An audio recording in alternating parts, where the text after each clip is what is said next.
Thank you for being a friend. Travel down the road and back again. Your heart is true. You're a pal and a confidant. And if you threw a party, invited everyone you knew, you would see the biggest gift would be from me, and the card attached would say, thank you for being a friend.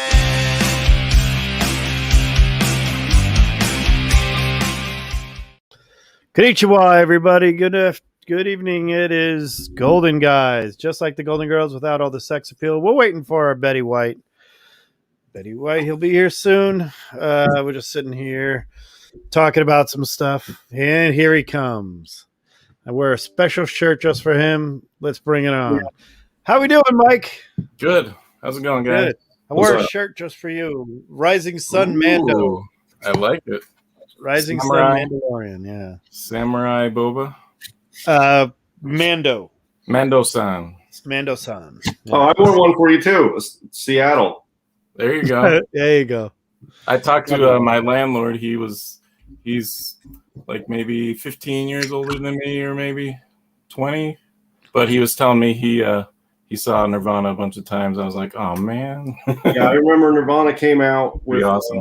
Nevermind album, and it was like music and pop culture, and like the whole world just changed overnight. I remember the 80s turning into the 90s. I know it was like 91 or something. Yep. But it's like everything just changed overnight. It was like never seen such a change from one era to another like that. Yeah. I remember seeing at the first Lollapalooza Jane's Addiction, and then I saw a band called Temple of the Dog. Oh yeah. Oh yeah. Which at the time, Pearl Jam or Mookie Blaylock, whatever they were called at the time, and then it might have been Pearl Jam. It was Pearl Jam and Soundgarden.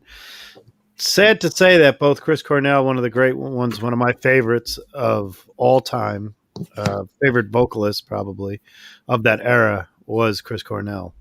No longer with us, but we're here. We're having a good time. Allison James guy. Lane Staley's up there too. Yeah.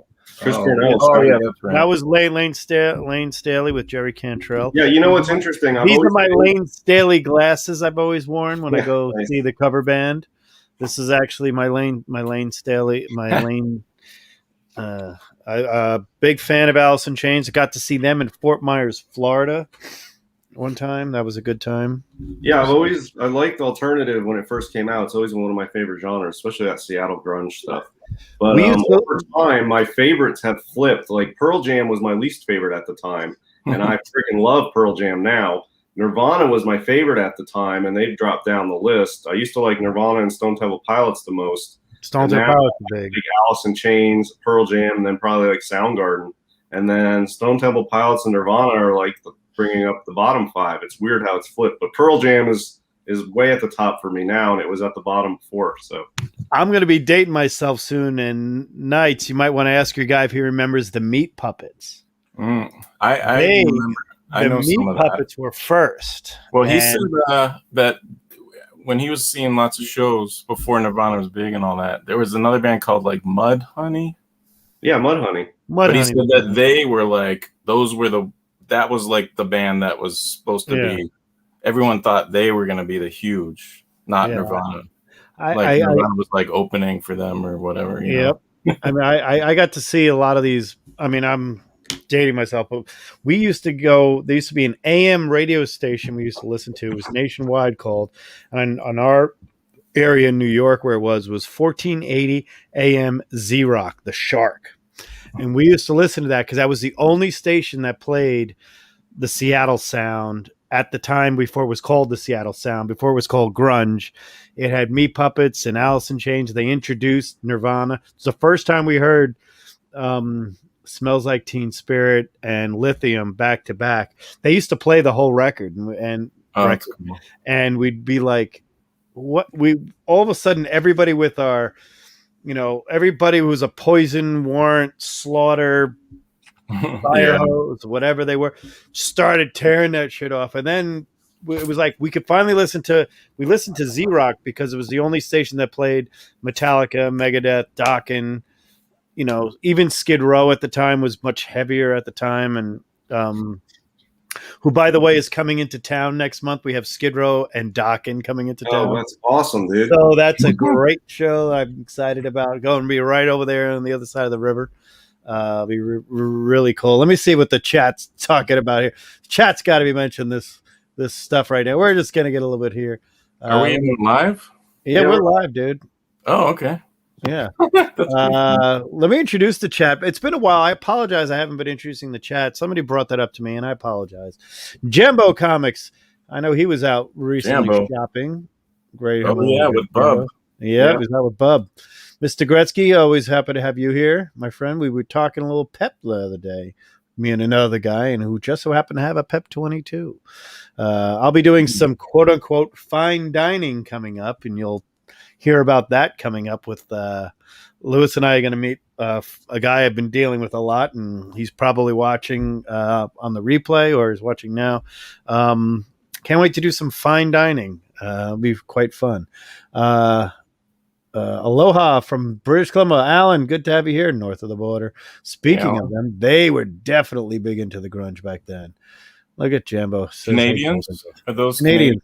Yeah, they are Canadians. Do they have my Nelvanas? I don't know. Oh, maybe Nelvana, yeah. That's classic Canadian hero. There's a Canadian Weird Tales pump I'm on the hunt for. Me and another guy, if I could find it. Howdy, Jambo, Mr. Gretzky. Then we've got Chris Barrett's kind of sad that the 60s lasted longer than the 90s. Yeah, from a certain point of view, that's true. But I kind of like a lot of the 60s bands. 70s music. Look at this. He brought up Barry Manilow, Bee Gees, Linda Ronstadt, Prince Army. You got, the 70s had their moments, man. I'm a big Earth, Wind, and Fire fan myself, so big fan. Yeah, I put my top 5 bands in the chat there. I don't know. It seems like it's really heavy into classic rock, which I am. And then Pearl Jam and Fish are not really related, but I don't know. Yeah, I don't really like anything new, honestly. So same with comics, I guess. Yeah, it is. It's the same thing with comics. I actually, I remember getting I don't know if you guys remember getting the rock and roll comics. Probably not. Yeah, I got one back in Queensryche. Yeah, I used to get all of them. The first time I just remember opening up when it was the Led Zeppelin one. And they do the outro to Stairway to Heaven before it slows down again with the guitar, right after the guitar solo. And it's full on Robert Plant drawn that way. And I looked up who the artist was, and I was shocked to find out. I forget who it was exactly, but they were really cool. And but they all had it. Monstrosities of Rock was done. Which was, being from New York and especially going to the Nassau Coliseum, just watch Jim Brewer. That's the kind of people I grew up with. They were nuts. That's exactly what my brother-in-law is nut. I used to go every show with him before he became my brother-in-law, which is still kind of messed up. But anyway, he's still all fun. And we used to go to all these concerts together at Nassau Coliseum. I saw Ozzy and Motley Crue together, Aerosmith with the opening act was the Black Crowes. That was a cool show. It was the Black Crowes' first big tour.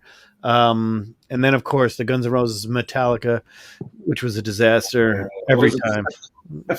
Honestly, Metallica was so much better. And Guns N' Roses, I got to see Guns N' Roses before they kind of got stupid. And then and I got to see him afterwards, not that far before I left New York. So it was kind of weird then, too. Guy with a chicken bucket on his head. Terrible. Yeah, well, I would say the best concert I ever went to was in 1994 or 95.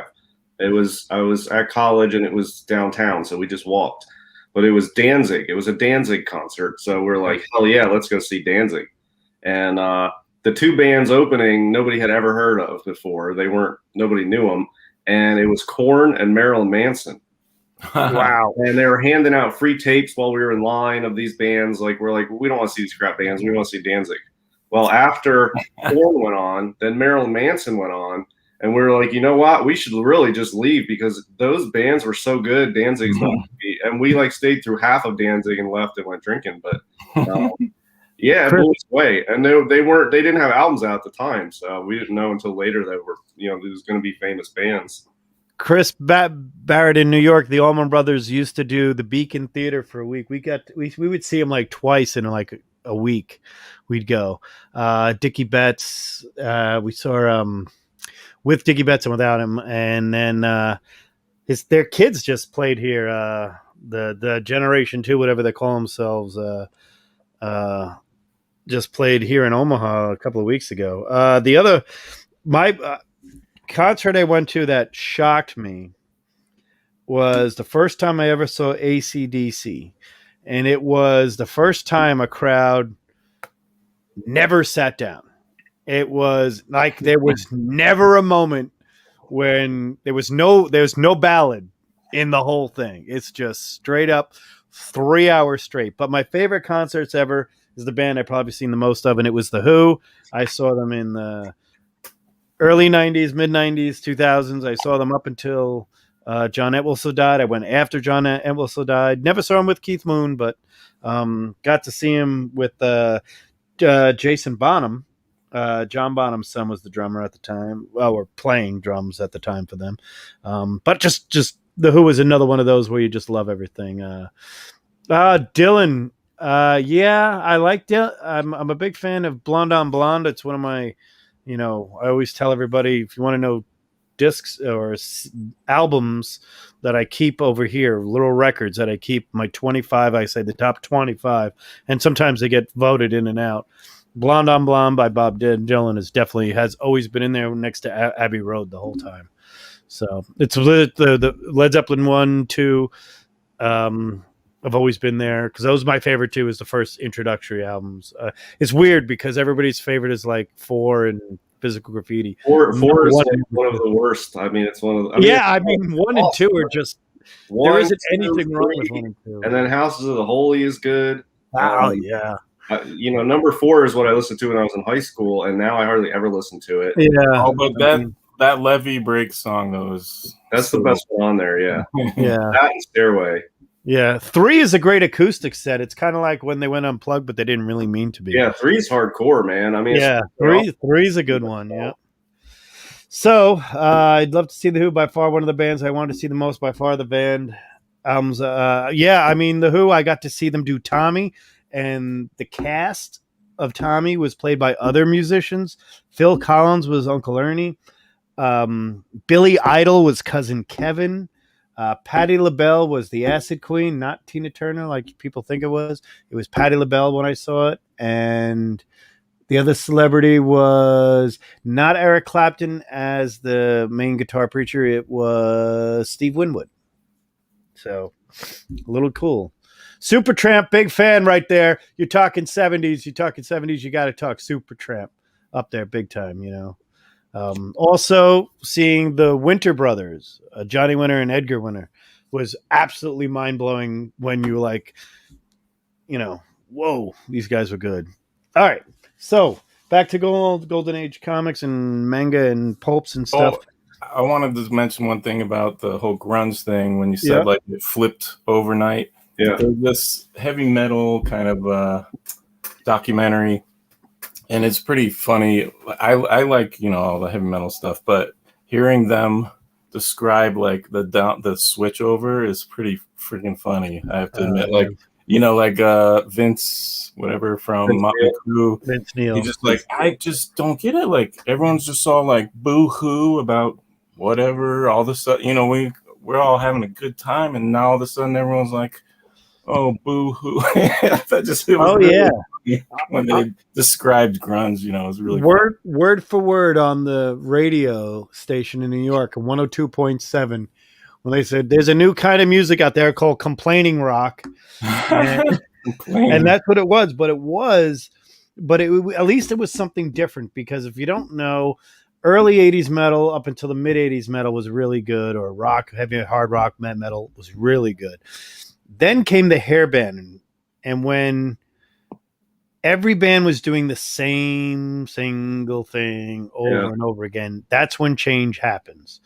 And it was kind of like the time when hip hop started for us in the city, in the Bronx and stuff. When we were in the early 80s, we were very, it wasn't like these guys listen to this music and these guys listen to this music, and then Aerosmith brought them all together. That didn't happen. We were all listened to both. We listened to Dougie Fresh and Slick Rick. We didn't care what it was. It was just different. Yeah, we love that shit. Slick Rick. Well, see, that's the West Coast. I never heard any of the LA stuff ever until I was way older, because by the time it was New York only. It was Run DMC from Queens, and the rest were from the Bronx and the Treacherous Three, the Furious Five. I mean, it was the Sugar Hill Gang. I mean, that's what we listened to, and we listened to them on cassette tapes in the back of they would sell them for $5 a piece at the corners, and you'd get it. You'd put it in your radio and you'd play it, and it was just great stuff. All right, so now Alan's putting in the Smiths and Morrissey and the Smithereens. I like the Smiths. Smiths are the Smiths are there. Parliament, Lakeside, good call. Cool in the Gang. Earth, Wind and Fire, yeah. Earth, Wind and Fire, yeah. Beastie Boys from Brooklyn, yep. Beastie Boys, yeah. We listened to the Beastie Boys. They were more gimmicky for us. We kind of.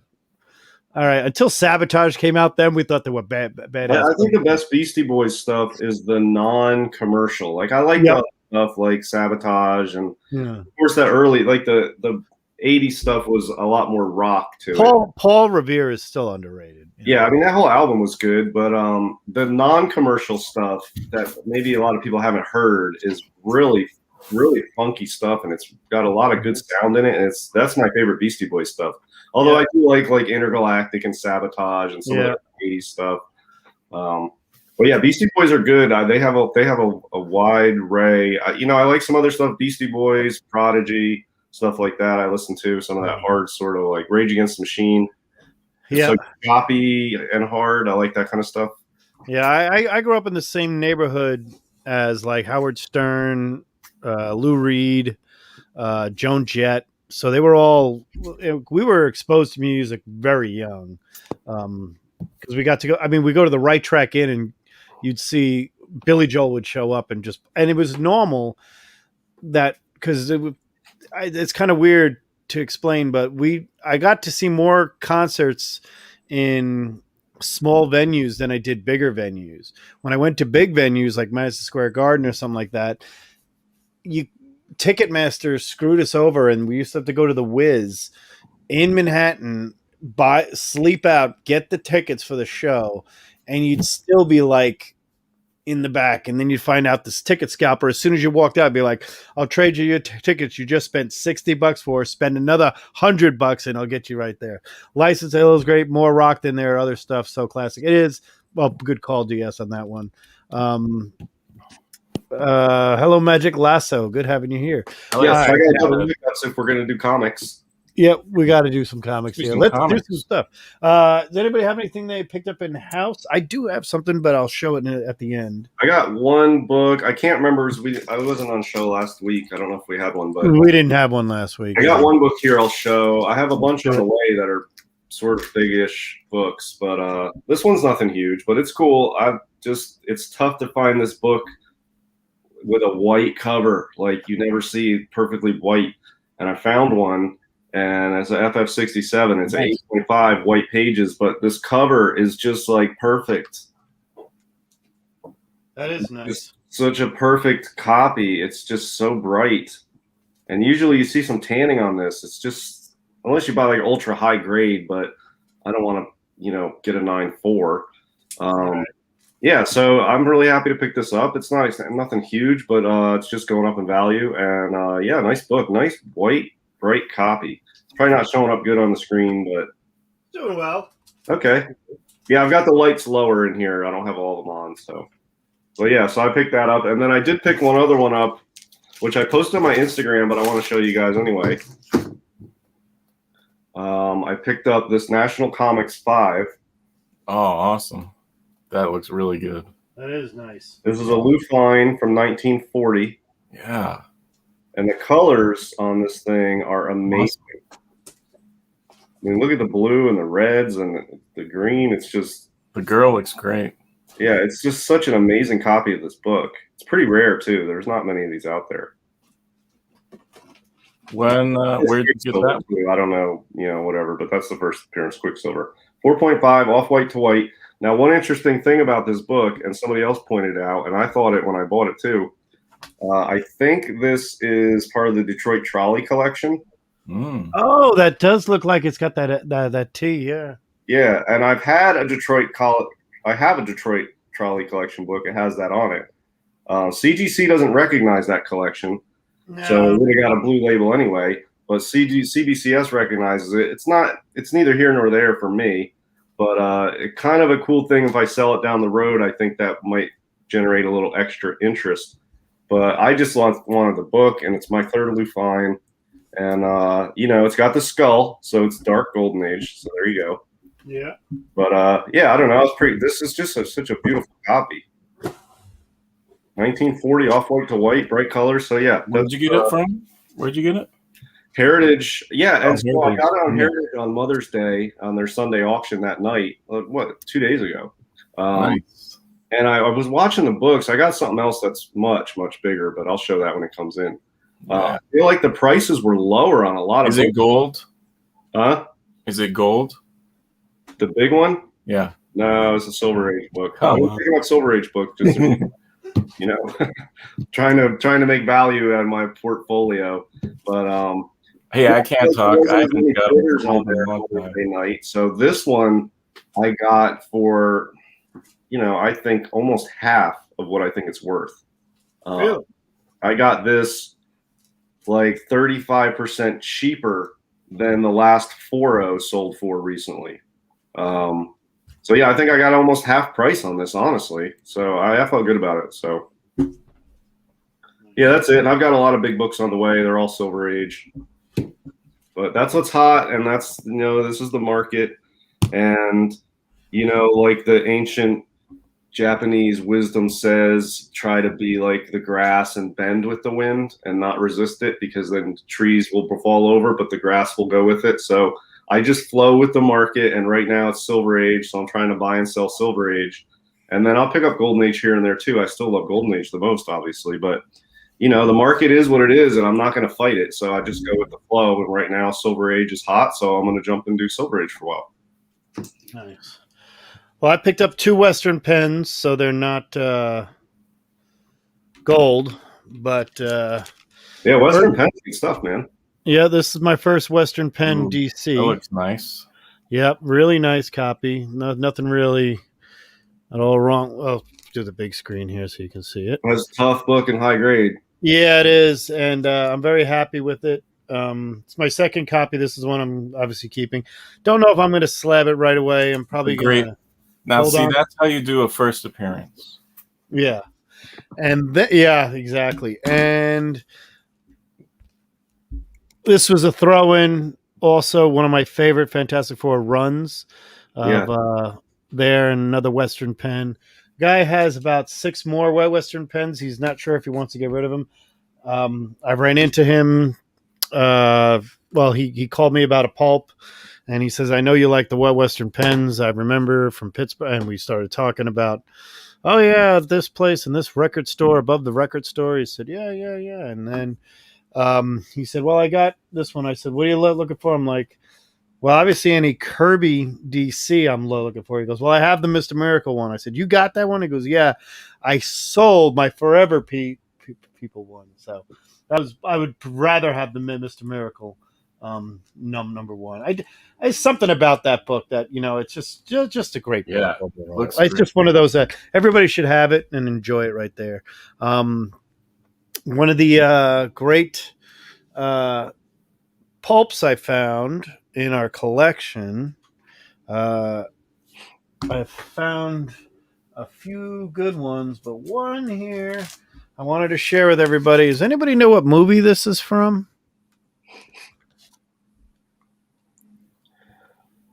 It looks like almost the day the Earth stood still a little bit. with Yeah. the Well, eyes would be. I don't know. If I said the movie was done in 1985, but they go back to about 3 months before this book, 3 months after this book came out. If you've never, there's a scene in a movie where this book is laying on the side. It's on a nightstand. Is it Back to the Future? Yep, this is the book that George McFly had on his nightstand. Cool. Yeah, because when Marty McFly dresses up in the radiation suit and he has a Walkman and he says his name's Darth Vader and he scares him. Oh yeah, convincing. Yeah. And when he looks over, he goes to grab his glasses. That's like a cool pop icon. You need that, and then you need the clock, the same clock that they have in Groundhog's Day. Yeah. That would be good. Yeah, I always wanted that. It's funny because I was like, and again, these are the digest sizes, so they're really not valuable, but this one kind of has a little bit of extra. This was in Back to the Future kind of a thing, this one book. So that's cool. It's kind of cool. Yeah, I do like that. I watch all three of those back to back to back, like once a month. I love time travel. That movie, is it good for like kids? Like, I mean, yeah, I was 11. Yeah, but like they won't even know what a Walkman is. That's true. No, it's kind of like a weird going back in time. To me, the best part about it was we just used to hang on to the back of UPS trucks all over the place, ride our skateboards through the town, and we did it every time, and they knew it, and it was just the bad influence of Marty McFly, you know. Oh, so hey, let me throw this out there for anybody who likes 80s stuff.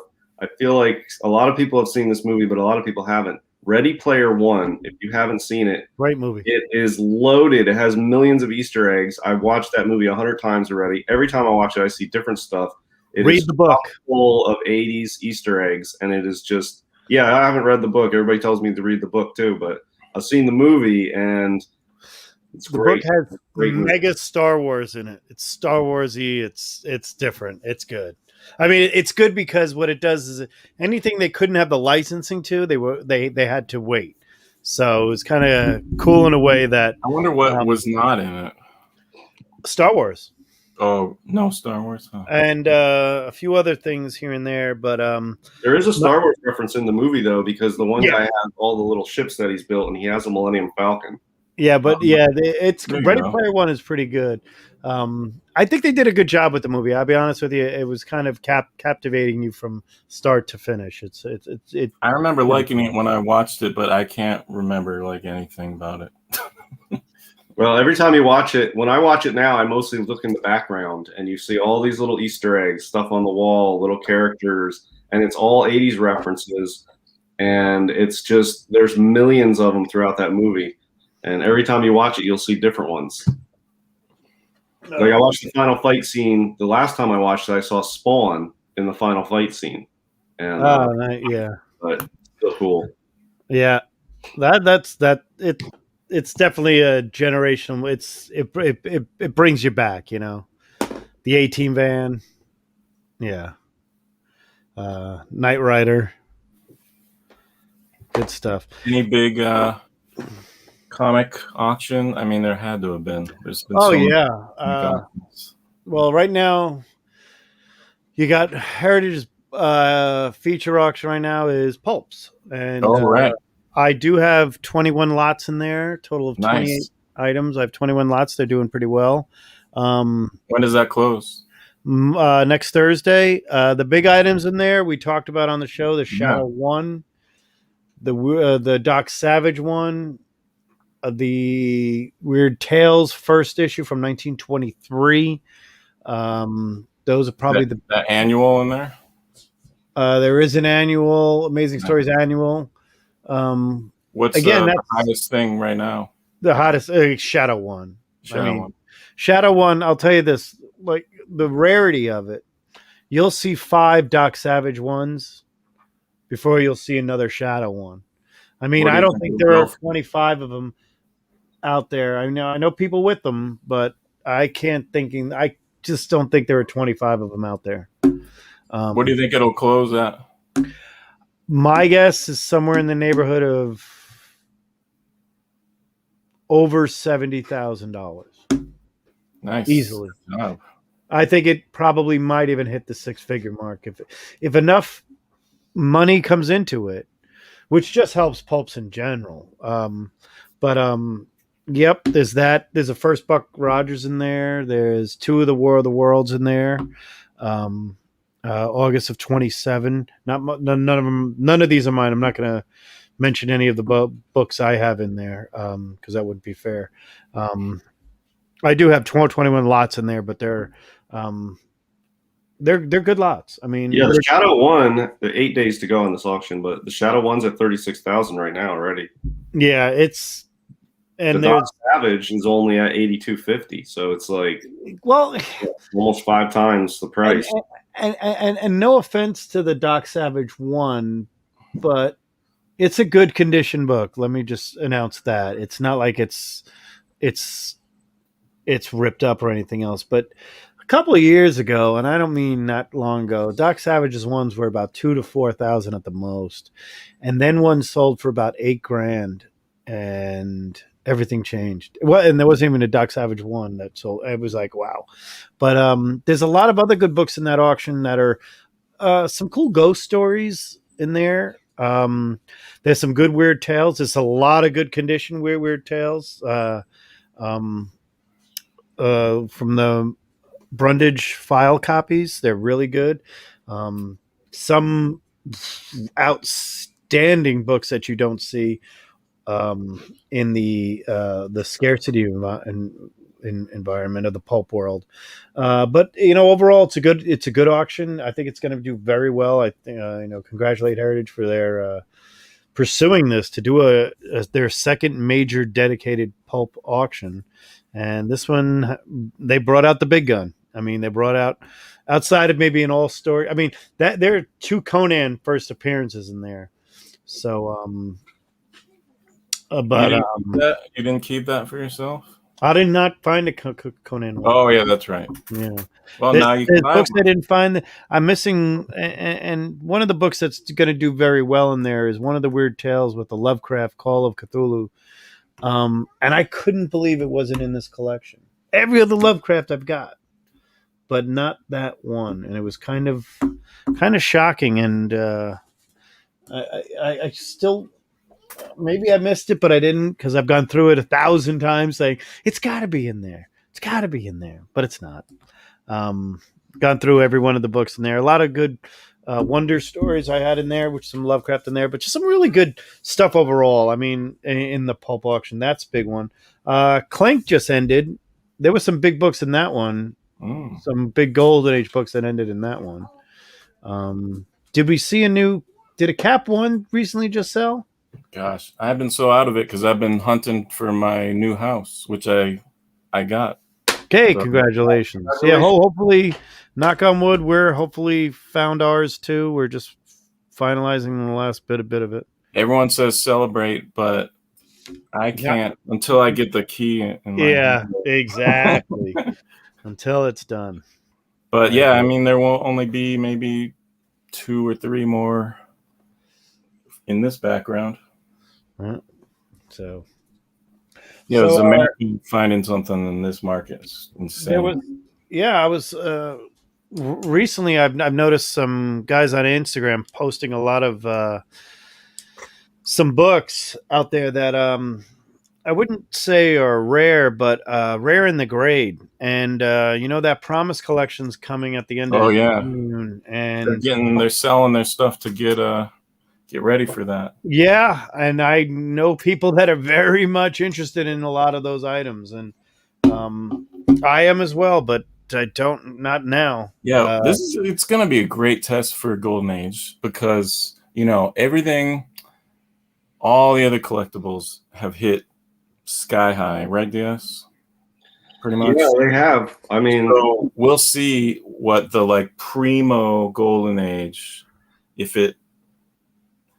what it can do in this type of environment. We'll see what happens. I'm counting on records to be made. Yeah, I mean, I always say that the golden age market is more like a fine art market, and then the silver and up is more like a comic book market. And there's superheroes in the golden age where there's cross appeal between art covers and superhero tie-ins and stuff. But man, the Promise Collection, you have like 9.6s of books that don't show up at all, and when they do, they're like 2 O's. Yeah. Yeah, like first Riddler in like a 9.6. I mean, how do you even value that? I was talking to somebody the other day, and they're like, "How much you think it'll go for?" And I was like, "I don't know, 150."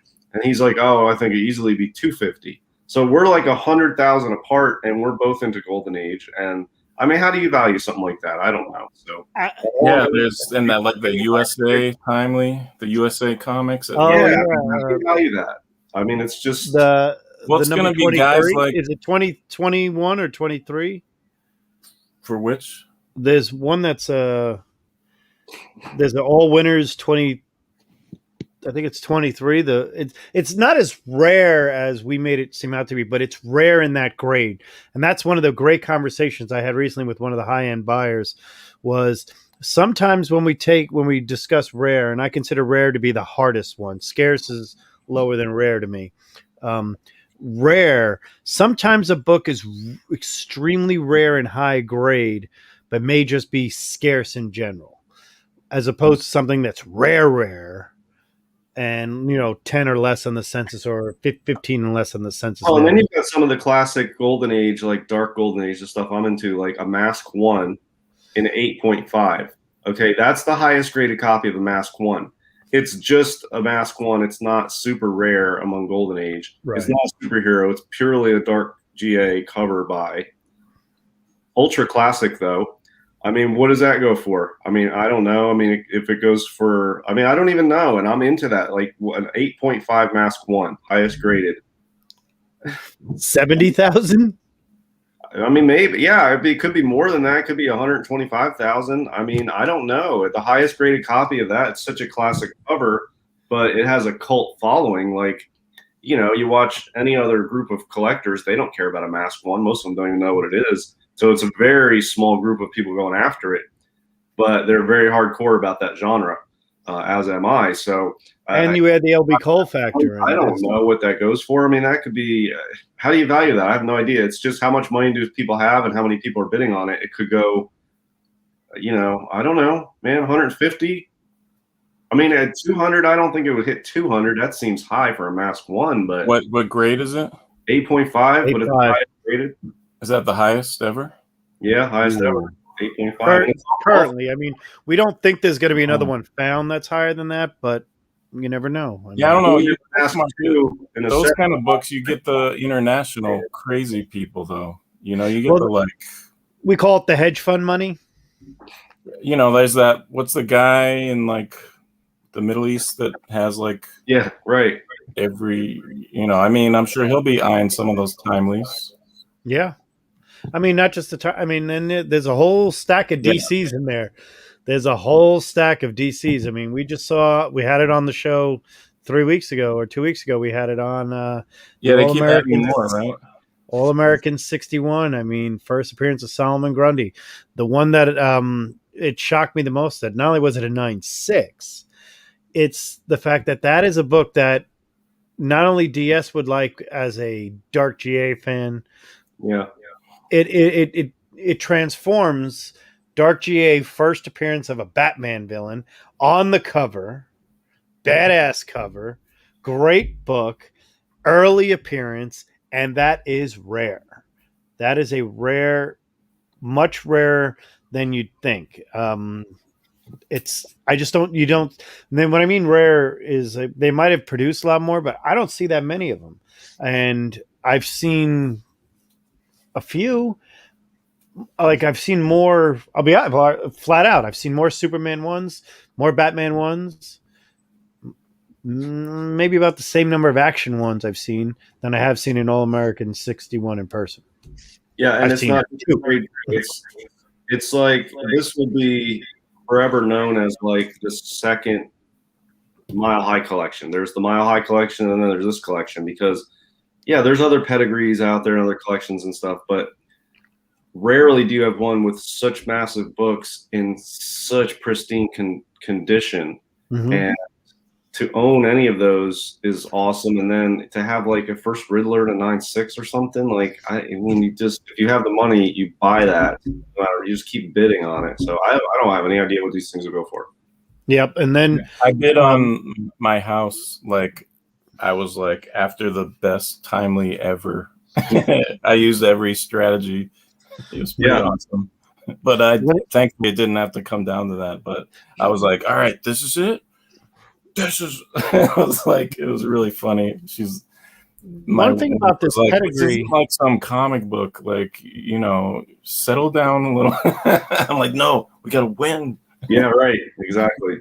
Now, one thing about this pedigree that I think is pretty amazing, that separates it or puts it in a category with a mile high, is some pedigrees adhere to is in the golden age pedigrees adhere to certain type. Like there's the No Strand, which is pretty much predominantly pre-code horror.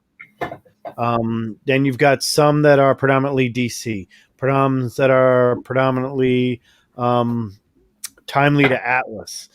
Then you got the whole Harvey run. But what you don't have is a book that has so much of so many different covers of so many different, when it's got timely, DC, the LB Cole mask stuff, the Star comics. I mean, ladies in there. Oh, yeah, really?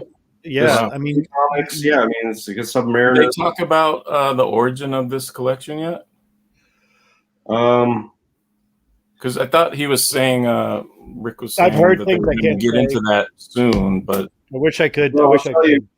There's a new show that I'm going to be on Thursday. I heard about that. And this show, it's on Tales from the Flip Side on Thursday night. I'm going to be on that show. It's the first show. And we're going to talk about this collection, and we're going to have somebody on from here. Like we had Rick on here. Yep. We're going to have somebody else from Heritage on there, and we'll go into it a little more. Nice. I'm watching that. Very good. So it should be fun. I'm not going to go into a bunch of details now. I know a little more. You can't jump ship to some other channel, Golden Age. Well, I think this is good. I'm not jumping ship. I'm staying here. But this is another show, I think. Hey, any opportunity to talk about Golden Age or the market or anything, I think it'll be. We're all for it. Yeah. I'm down to do that on multiple shows. So, but I don't think the show is going to be mainly Golden Age, although that's mainly what I'm into. But I'm going to talk about other stuff too. So I don't really know exactly where we're going to go with it. But we're talking about the Promise Collection this Thursday. Awesome. Yeah, it should be fun. Very cool. What time is that on?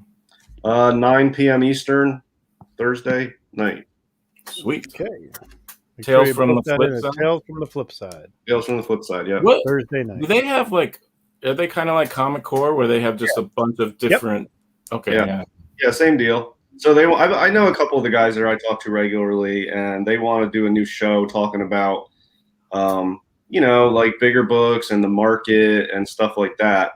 And so I said I would go on that show and do it. So I think it's going to be, I don't really know exactly even what's the theme, but I think it's going to be just books that we like and the market and just our general thoughts. And we'll see. I like a lot of those shows on that channel. They're really good.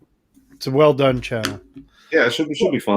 So, but yeah, I'm going to stay. I'm not going anywhere on this show. I'm staying too. So, so I do have, I thought, we've been talking about the heritage auctions, and a recent Japanese kind of the heritage auctions over there that I know about opened up, closed. So I thought I'd share just a few things. Please do. I do.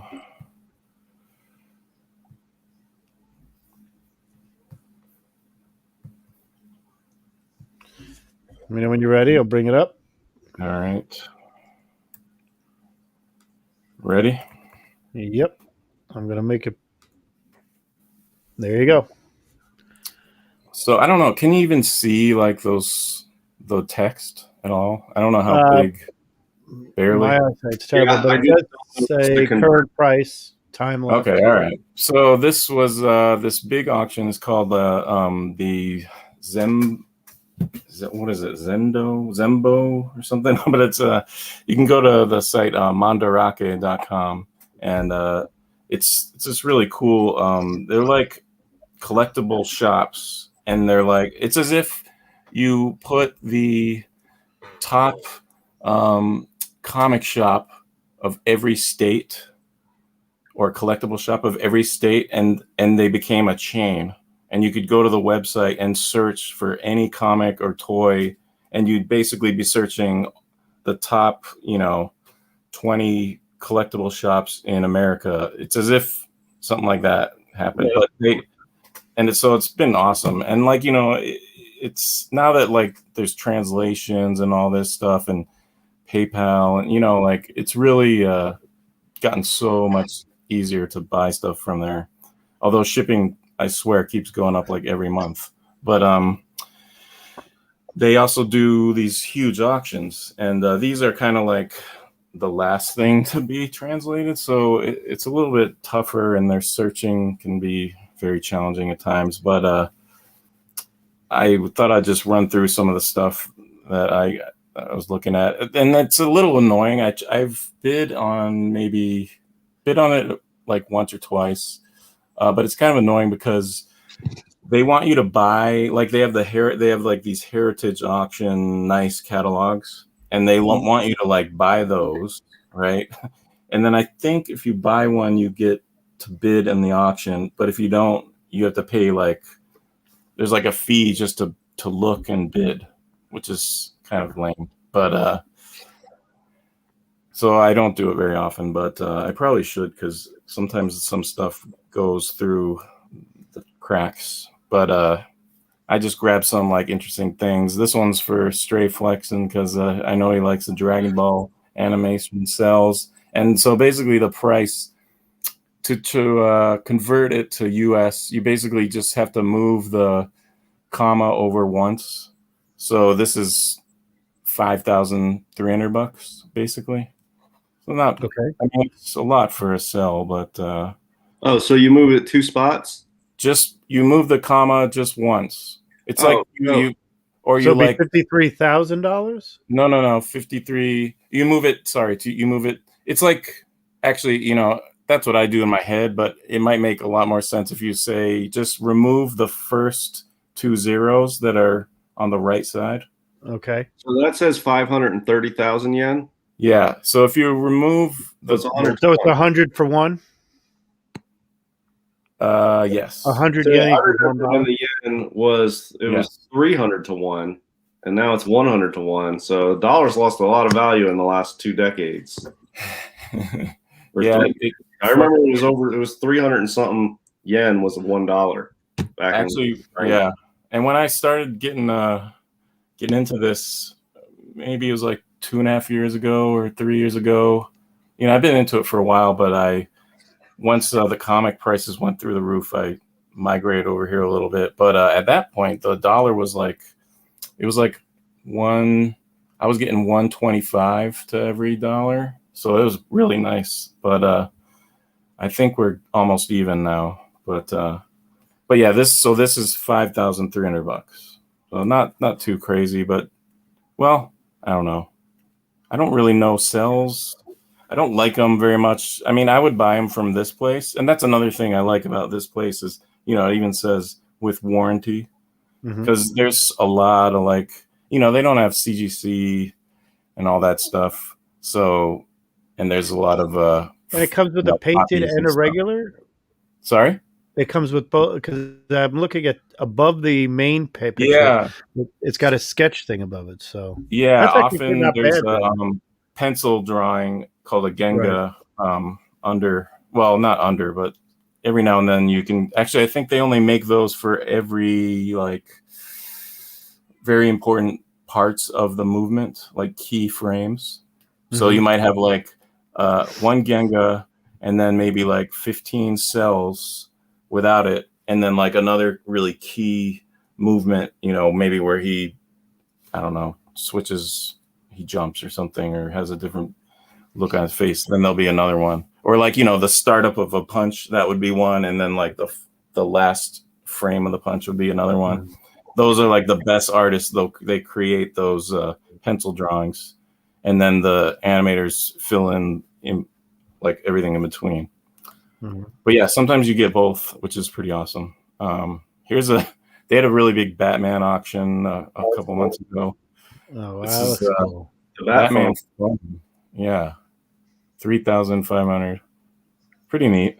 Pretty neat. Yeah. Did the one on the show look like that? I don't remember. It was red. Okay. It had a red circle in the middle of it. Huh. This one looks a little orange. The other one, the one on the show. Here's one for you, DS. I found one of the highest horror ones. This would be $18,500. Yeah, so that's a lot. And this was a really old horror book.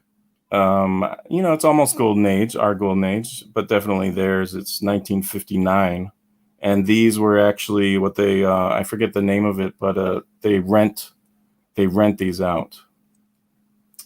So you would just, I don't know, you'd pay a fee to borrow it for a while. But usually they all disappeared or were super bad.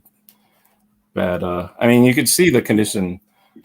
And yeah, they look like it's a struggle with the descriptions and the translations. Let's see if any of this makes sense. It says string binding marks. I'm not sure what that would mean. Cover slightly damaged. Doesn't really say much. Spine damaged. Inside cover damaged. Main pages stained and torn, slightly missing. Small graffiti. Let's see what else. Damage on those. Yeah. Tape repaired. God. Main pages stained and torn, slightly missing. So, it's kind of like the old days before there was CGC, where you just kind of had to rely on pictures and the dealers, what they thought it was. I'm not sure if they graded it. Sometimes they'll grade them in their shops. They grade them, but it doesn't look like they put a grade on this thing. But that's a very old horror one. Let's see. Okay, here's another really old horror one. This is 18,000. That's that's a lot. This is from 1954. Yep.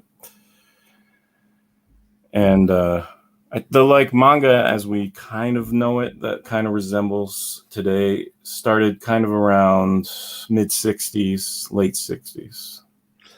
So this is all very golden age, pretty much. Like I'd say, yeah, the 60s were kind of like the silver, I guess. Here's a mid 60s, 1966. A pretty nice condition too. I like this one. It's a nice drawing. 180. That's not too bad. $180. Yeah, that's not bad. Yeah, I would guess that, and it only had one bid.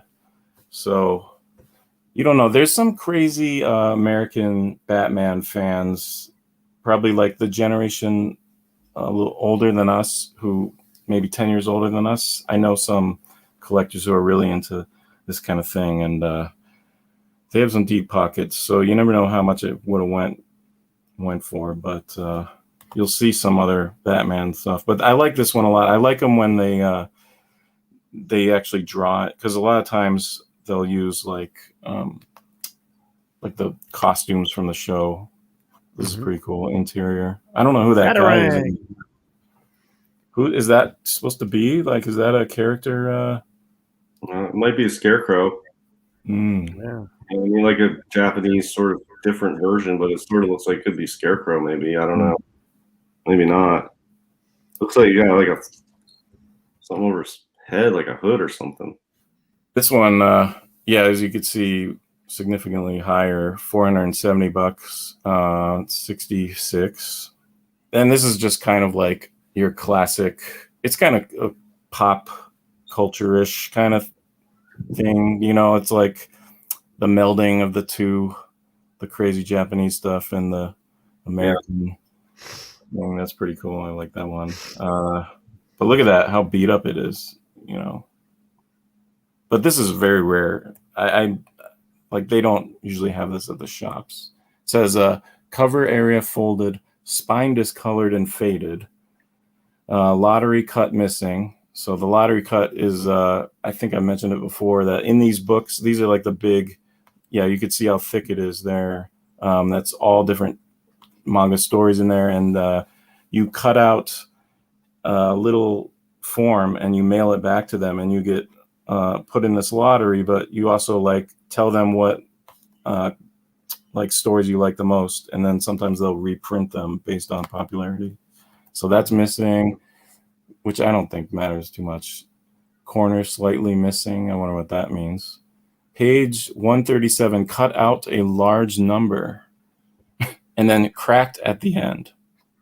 So, yeah, it's tough to commit to some of these things. You know, it'd be cool if they had like a CGC.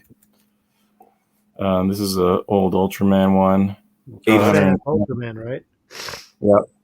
$810. That's pretty good. This guy always cracks me up. I forget his name, but he's some kind of like big, they call them kaiju monsters. It was the kaiju, yeah, they fight guys like Ultraman, or I don't know, maybe he's so popular, this guy, that I wonder if he's like a good guy. I'm not sure. But he's pretty funny looking. He's got a very funny expression on his face. But yeah, you could see $750, and that's pretty beat up. And it's only from 19. I think this is 67. So it's not that old. This is a cool little set of Batman comics. $1,800. Looks like these are reprints, because I recognize a few of these from the American comics. Yeah. Another Ultraman. Oh, this is the inside of that kaiju monster guy. So it also had a cool Ultraman comic on the inside. Here's a horror one. I was surprised that this was so much money, because it's from 1997. $300. Probably pretty rare. You know, they threw these out even in 97. I mean, they still throw them out. I don't think they keep much anymore. Maybe if they happen to not throw something out and then like a year goes by and then that new character is like a sensation, maybe they'll hold on to it. But other than that, you know, it's just all recycled. Here's another Batman one. It's pretty cool. $310. Adam West right on it, right? Yep. But on the inside, you know, it did have its own, like Japanese manga, which is cool. They reprint stuff, which I find not as interesting as when they actually redo stuff. I like that. I don't know. Who's that guy? Is that I mean, that's a cool looking villain for 1967, in my opinion. It's like almost like a, I don't know, executioner or something. Yeah.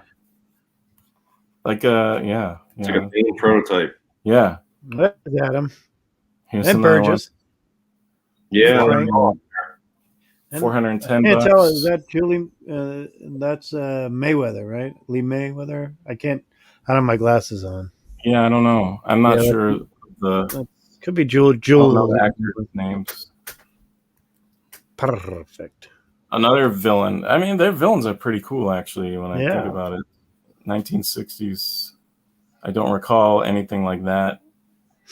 I mean, they look threatening, I'd say, at least, you know, where a lot of the 60s comics villains don't really. So this was pretty insane for price. Here's one of those Gengas I'm talking about. This is just that. And so it's from Miyazaki. It's My Neighbor Totoro. Yeah. Yeah. So if you look at that, that's $155,000. Yeah, but I mean, he's like one of the great cartoon animation artists, and he did that movie Spirited Away, which is one of my absolute favorite movies of all time. Yep, I'm gonna say that's where the name you might know. This is probably the record for, at least in their auctions, of a Genga going for this high.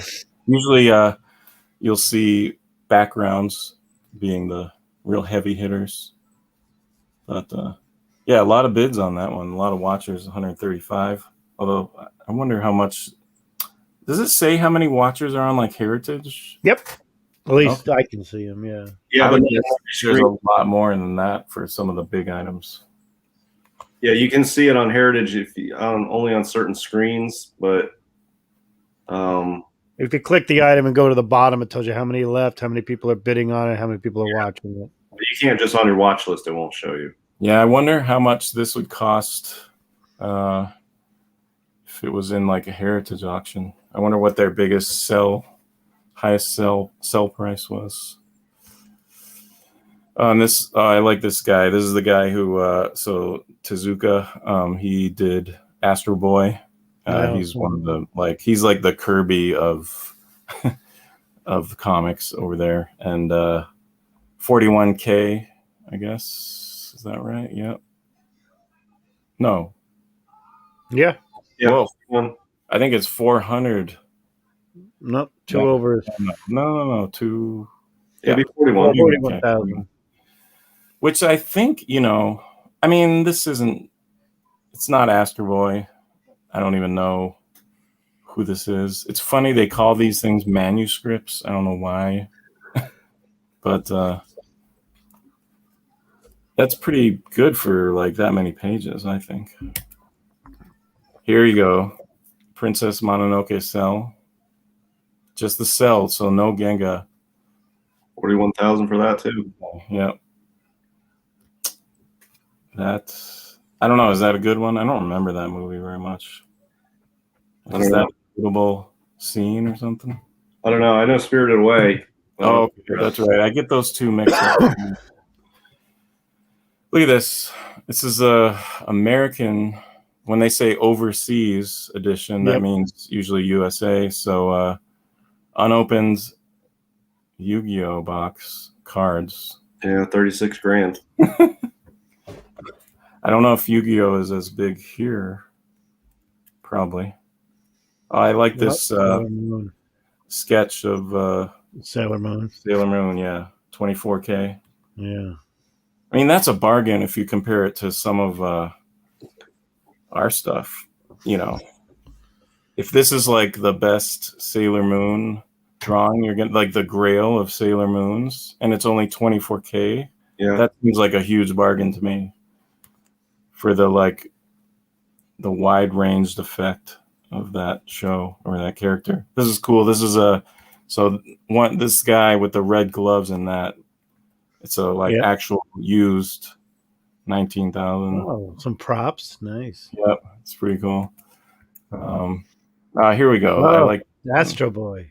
Yeah, and that's 8,200. I would probably, if that was in America, maybe it'd be more. I don't know. Here's an old manga of his, that Tezuka guys. This is from 1948. 8,000. Totally beat up. Spine top slightly missing. More of his. 6,000. Another Dragon Ball. 3,000. Oh, this was nice. Kira Genga. 2,500. That's probably. Well, I wouldn't know. I wouldn't say that's like the best. I think that just getting any Akira anything is super rare. Pretty cool. I think this is, it's probably like a spot illustration. That's pretty nice. Only 2,000. I mean, damn. I would have bid on that if I was paying attention. Here's an older. Oh, this is from that Ultraman one that I talked about. Yeah, and it's kind of like the covers sometimes really suck, but what's inside is better. Here's a Gundam Genga, 14,000. So that's up there, that's for sure. Get some Robotech in there. I saw a few, but there weren't too many. Here we go. So this is an older one. This is older auction, but I threw in some heavy hitters at the end here. 200,000. Yeah, 250,000. That's more like it. Yeah. Well, that's a nice one though. Yeah, 19. 225. Yeah, that's really good and pretty rare. They only have like some of his stuff slips through because he drew he's kind of like Kirby, like there's just so much, so prolific that you can still find them because they ended up, I think they stopped selling them because they're like in museums and stuff now, but there was a time period where they were selling them, and so those are still in the market every now and then. Here's that robot I talked about a while ago, one of the first robots. So this is like shows you how some of the toys are like valued way more, like, you know, $46K for this thing. That's insane. 1961. It's not even that old. Yeah, but that's like I don't know. I feel like the robotic sort of movable toys in Japan are so much more popular than here. They're really into like robotics and animatronics and stuff like that. Yeah. And that one looks complete. Like it still has it probably still works. You know what I mean? Yeah, like, it probably does. I mean, that's incredible condition. Yeah, that's a nice one. And that's kind of sophisticated, I'd say, for 1961. Mm-hmm. I don't recall too many remote control stuff or whatever, even though it has a wire. And there's a early Godzilla one. Is that the one if you put vegetable oil or some kind of oil in the back, it smokes? I don't know. There's one from 1968. I wouldn't recommend doing that to this one. Right, yeah. 31K.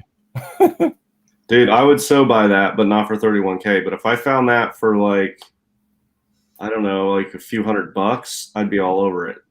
It's a really cool box. Yeah. Say.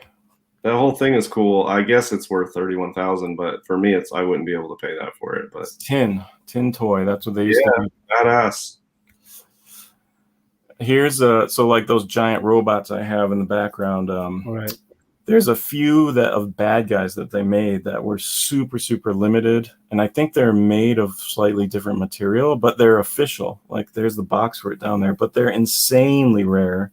I will never even attempt to touch this kind of thing. 31,000. That's a lot. There's a few I think that have gone higher than this, but it's really weird. Like I'd love to see one because just to see like why it's just weird that they made a totally different material, but it was made to be in the same line as those other ones. And then here's I wouldn't mind having this someday. It's kind of like the grail of the die-cast robots, and my favorite guy Mazinger, and this one started it all. So they started using die-cast. There's a really cool history about why they started using die-cast. Maybe I'll go into that someday, but he was the first one. Super heavy. You know, this thing's pretty small. It's like maybe 5 inches or so. And on the show, he was made out of this material called chogokin. And it's supposed to be, you know, kind of like adamantium or something like that, you know. And but it like these metal robot toys are just called chogokin. It just like stuck. So it's almost as if they call the diecast toys chogokin. I mean, they do chogokins, but you know, it's like not even a real word. But this one, yeah, is awesome. Like, and you know, I wouldn't pay, you know, well, who knows? 21K, that's a lot. I think part of the reason why it's so high is because you know what you're getting through this auction, because there's a lot of repros of this and you never know what you're getting. It's just part of why I don't get too crazy in the toy market. They don't have, you know, the graded stuff. This one is crazy. I don't know why this is so much money. 28,000. This is 70s. That last one was 72 or 73. This is like maybe 77 or 8 maybe, or 6. What is it? Just a set of those figures? It's Combatra, and he's like one of the first robots that actually combined all these. Ultron. Yeah, kind of like that. And I think it does break a lot. And I'm sure this, although they say it's in average condition, so it's not even that minty, but maybe it was like a rare rare version or something. And there's a lot of people in sometimes with the Japanese stuff, it's weird because it's like worldwide. There's certain robots that are popular in other countries, like Grandizer. He's really big in Europe, like in Italy and France. So you're not only competing with USA guys and Europe guys, and Japanese guys. And then this one I know is huge in the Philippines for some reason. Wow. It's all about like, like we got a Voltron is probably the biggest in America. But it's all just luck to us. Like it was like some deal that the cartoon company made that was like cheap, but that's what stuck here. That's what we got shown, like there was tons of better stuff. And like Voltron, we got Voltron 3.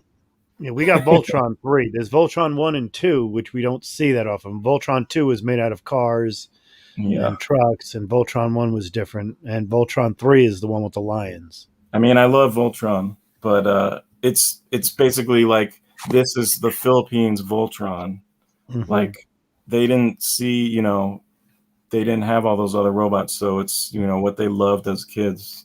So there's like they're really strong there.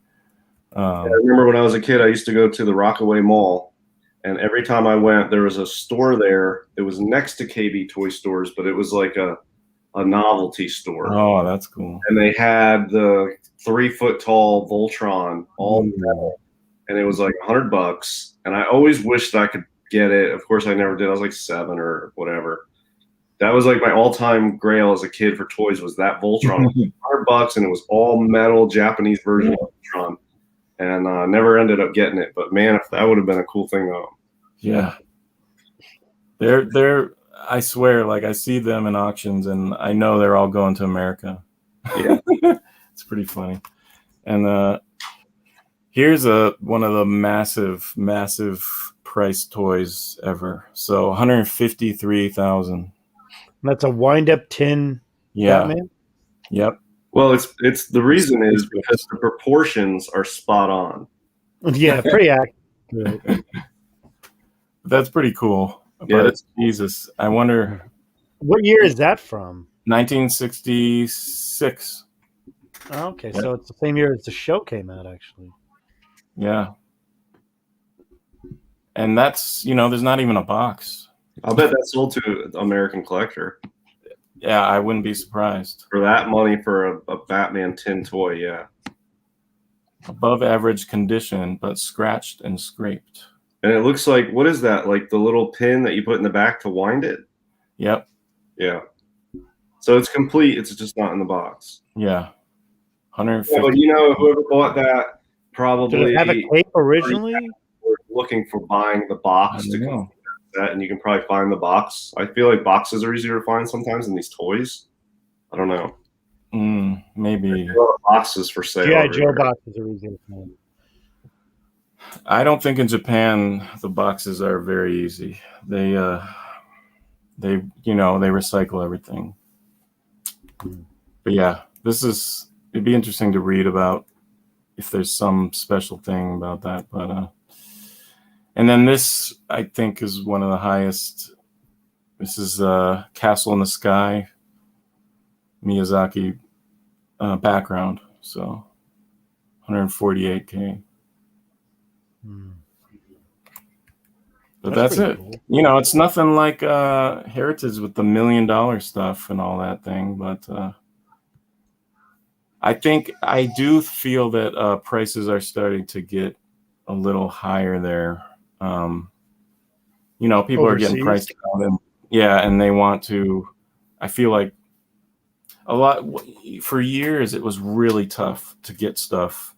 You had to like have a guy in Japan or take trips over there. And so I think a lot of people like me just kind of were like, forget it. Maybe I'll go to Japan someday, blah, blah, blah.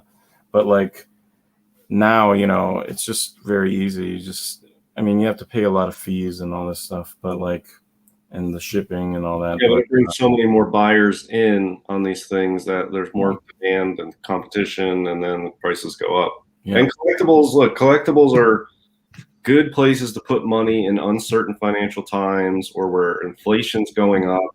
Collectibles are good because look, in good times and bad, people want art. People want emotional comfort in good times because they're celebrating and they just like cool shit. And then in bad times, people like emotional comfort in stuff they like. And art is one of those things. And there will always be people with money, and the art will hold its value. It has intrinsic value, and regardless of what the inflation does, or that value will go up. So I think collectibles are a good place to put money in. It's a global economy, right? And it's not just United States. I mean, the whole, any one country crashes, it has a ripple effect through everywhere. So I think collectibles are really picking up all across the board. I mean, some are more speculative than others, but like Pokemon cards going for hundreds of thousands of dollars for unopened Pokemon. That's just from like the 90s. I'm not knocking it, but I mean, it's not that old. And then you've got, people are starting to look at comic books like Gold and Silver Age books.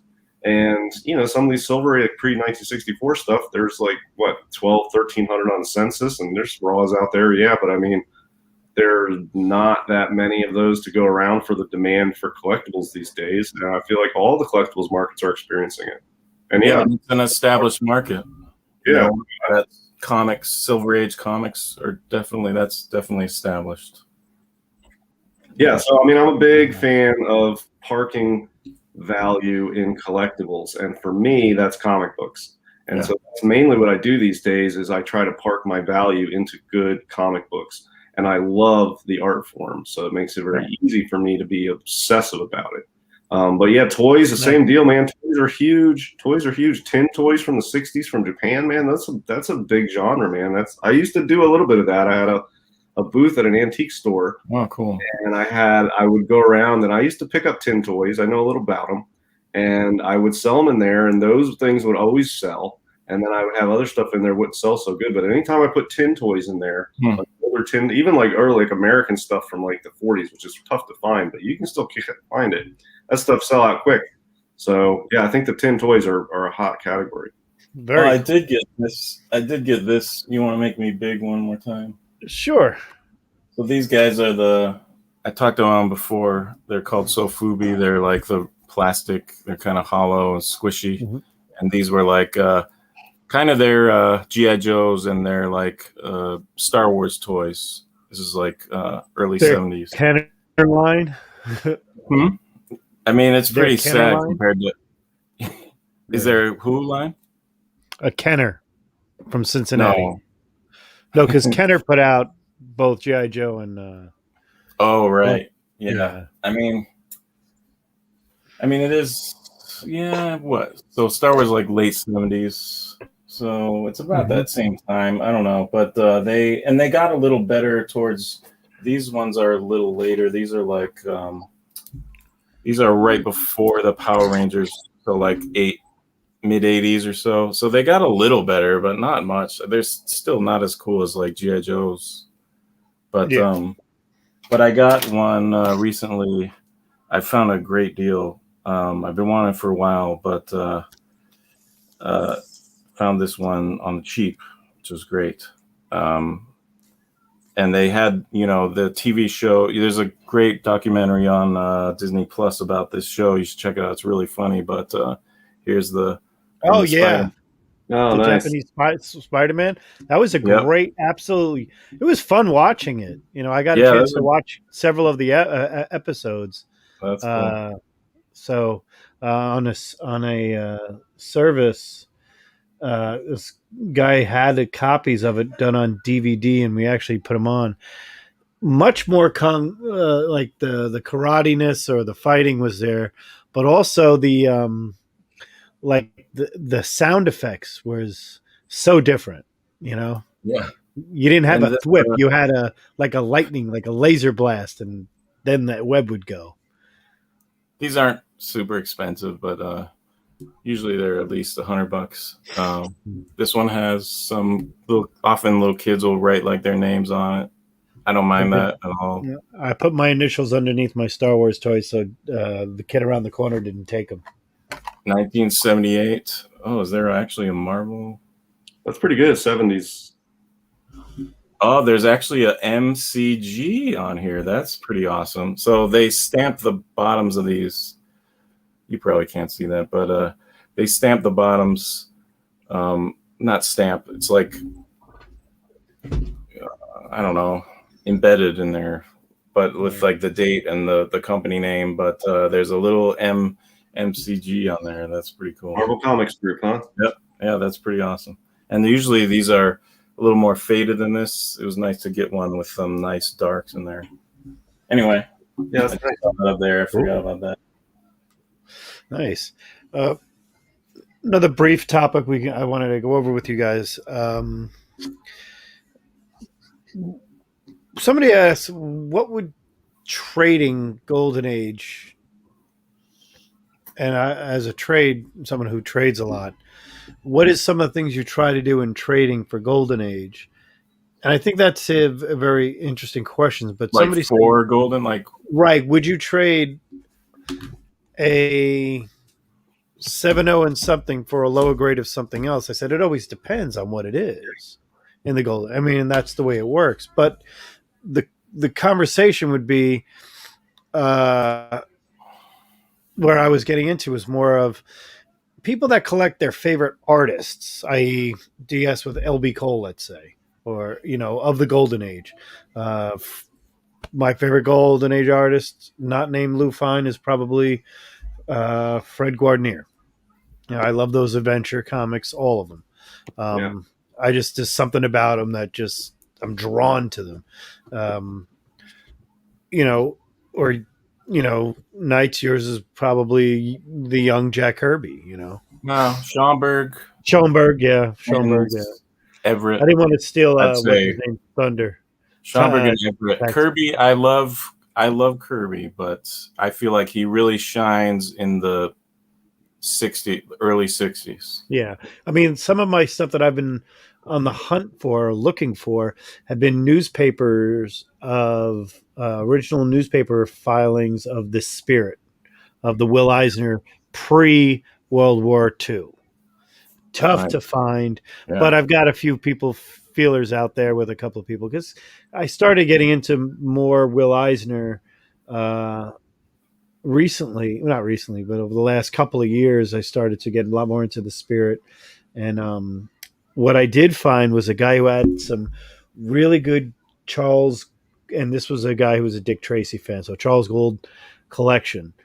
And one of the conversations I had with him, because he likes Shadow Comics as well, was I said, what's the big, I mean, Dick Tracy, he's never really changed the way he looks. He goes, well, neither did Spider-Man, neither did anybody else. Well, what made Dick Tracy was the guy who drew him first. It's iconic, just the fact that the iconic looks.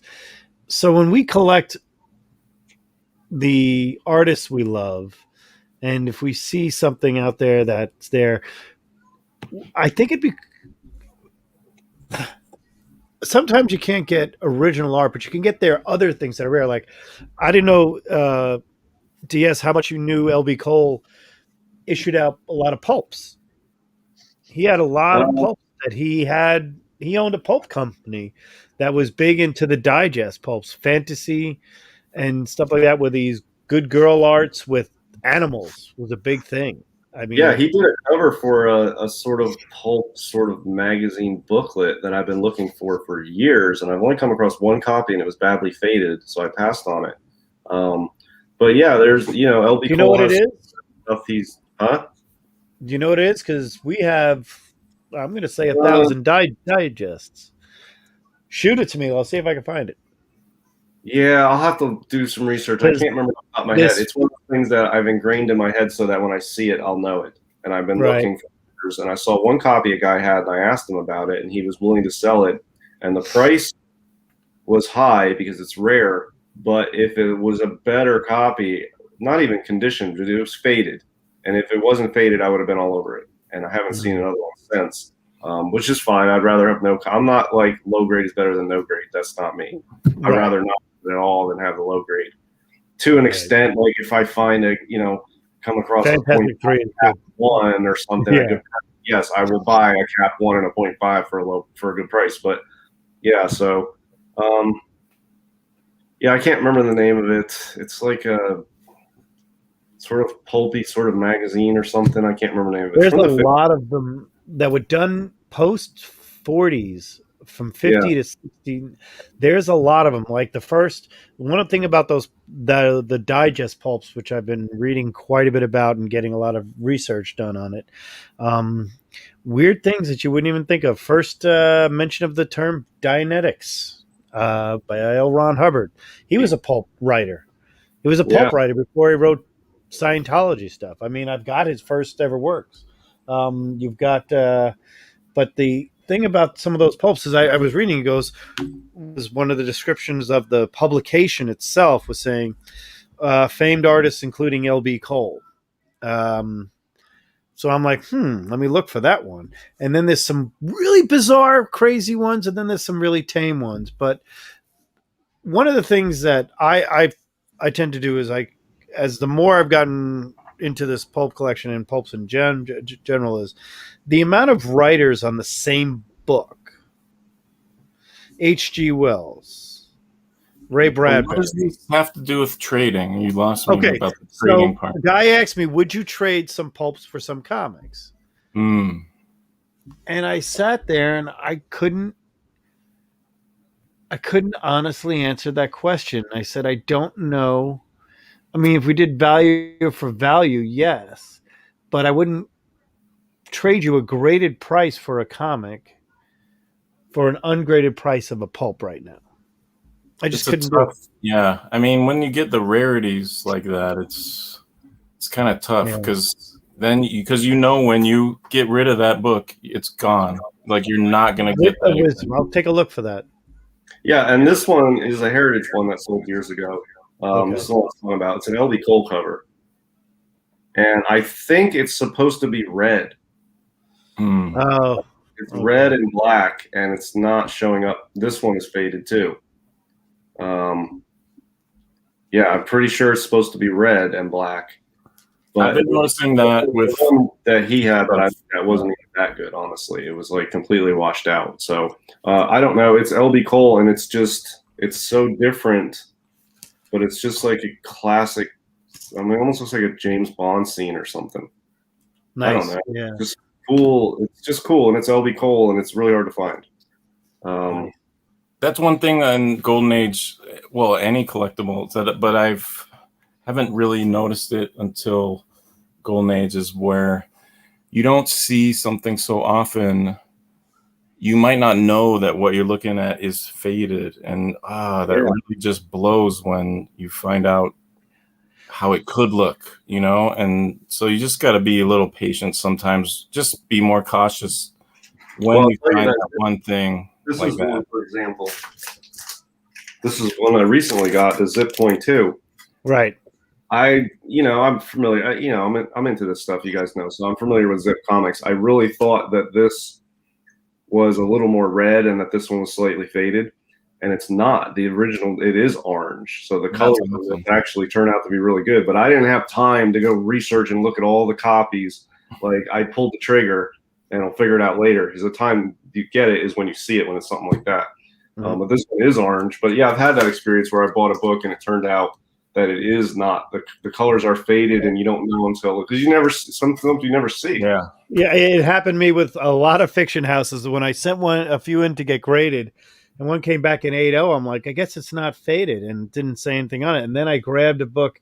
I got it. I went through the Gerber when I got the Gerber, and I'm like, oh, it is orange.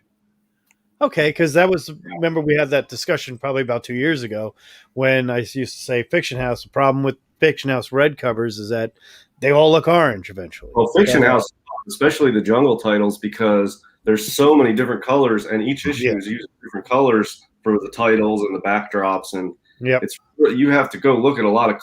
It's hard to tell if a Fiction House is faded. Really, thank God for the Gerbers.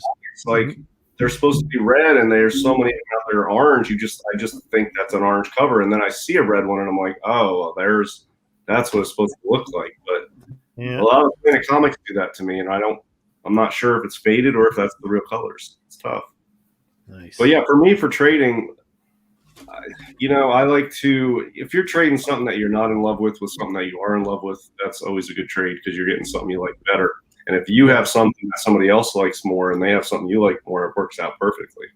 Yeah. But otherwise, I will trade for something that's more liquid or has what I think better growth and value, so to speak, or if it has better condition. Like you might have a really awesome book and it's beat, and you can get maybe a little bit of a lesser book, but in really sharp condition, and you can get some, added condition rarity to your collection as opposed to a book that is, like a 2.5 or something.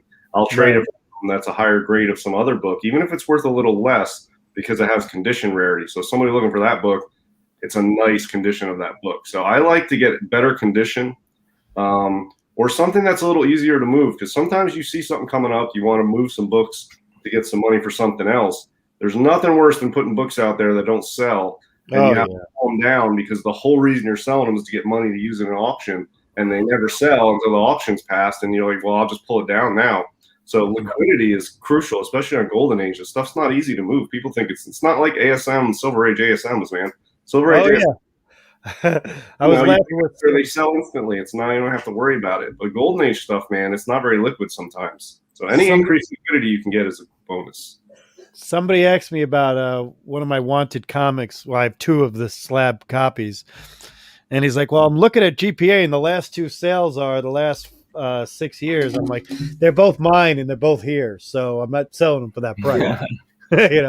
And somebody asked me, goes, I said, if you had a nicer copy, if you had the 6.5, I'm interested in the 6.5. I'll trade you the 3.0 and the 2.5 for the 6.5, but or the opposite. Because I've definitely done the, I'll get another copy of a book or something, and or it'll be, and maybe it's graded less, but it looks better in hand. I'll sell the high one, and I love it when that happens because, and especially like, if I had like a really high, I don't know, Silver Age key or something, and if I could sell that and then get like, or trade it and get like, another copy of that, but just as presentable, but lower grade, and then a bunch of cash or some other books, I'll do that too, Yeah, well, I traded some Golden Age and cash for my Strange Tales 110 in 7.0, the 7.0 white pages, Strange Tales 110. Now that is a high grade for that book, and that book is woefully undervalued, and I think it's such a good investment. I gave up 2 really good Golden Age books and cash for that. I liked the Golden Age books better, but the growth on the Golden Age books, they're PCH books, they don't have as much growth going forward, I think, as opposed to that. So, yes, I love the 2 books I gave up. I want to have them again someday. But in the meantime, I'll get rid of them. I'll get this, which I think over the next 5 years will appreciate far more in value, that when I sell it, I can get those 2 books back and have a bunch of extra cash left over. So it's like a long-term play. But I traded off really cool Golden Age PCH books for a Silver Age book in a really nice condition, because I think it has more value growth ahead of it by far. And I think, you never know with trades, because like that dude who you traded it to might have been me. Like maybe he loved Doctor Strange as well. No, when I sold him, I traded to him. Buy a low grade one, and then now he's got these awesome Golden Age stuff in cash. The Golden Age books he got were ones he really wanted for his PC. Now I've had them for a while, and I'll get them again. It's not like I didn't like them, but that was for me a value play, and I will get those books back again at some point. But I'm okay these days moving stuff I love, because I can get other stuff I love, and I can always get back the same stuff I love anyway. Even when you're in the Golden Age, you realize at a certain point, even the rarest stuff comes back up again and again. There are ghosts out there, but we're used to waiting a year or 2 for a book to come back around for that we can get. It's not like a big deal. So, the books I got rid of. There's a few I regret letting go of, but oh yeah, I mean, there's plenty I do, but I do think those are the ones though. Like it's anything. Those are the only ones that I do regret though. Are the ones where like I haven't even seen that book come up in like 2 years. And the one I'm looking at now is not even close to as nice as what I had before. And it's going for way more money. If it's like just stuff like, oh, I let go of that, but now it's like 5 times as much, but there's like always 10 of them. That's no problem. I don't mind about that. I don't know. Right now, I'm really trying to. You've been around a while, though. You know what's going to come back up again. Yeah, but the Golden Age stuff, like a lot of it doesn't. It's not moving as fast as some of the silver and bronze. Yeah. So, current, that's one of the things I wanted to, maybe on your show on Thursday. I think the Promise collection might start people looking for, well, I missed out on that 8.5. Where's that 7.5? That kind of thing. I think we're going to see a bump. And that's usually what happens when new records are set. Right. Records are made to be broken by lower graded books too. I mean, yeah, and the Golden Age market's being overshadowed by silver and bronze, and let it be for now. I'm very happy. The Golden Age market is strong, and it has been moving, and we're seeing records broken in that too. But I'll tell you what, though, it's not consistently across the whole genre. Like just Copper Age 9/8 are just like off the chain. Oh, that Brother Voodoo you showed out. I mean, yeah, guaranteed though that night of that auction, even before the auction is done, you get on that board on the boards marketplace, because as soon as some of those guys win what they're going to be selling overbid for, they're selling their something to make that money back, because it'll be a fun time on the boards for a lot of things. I'm sure I'm going to get.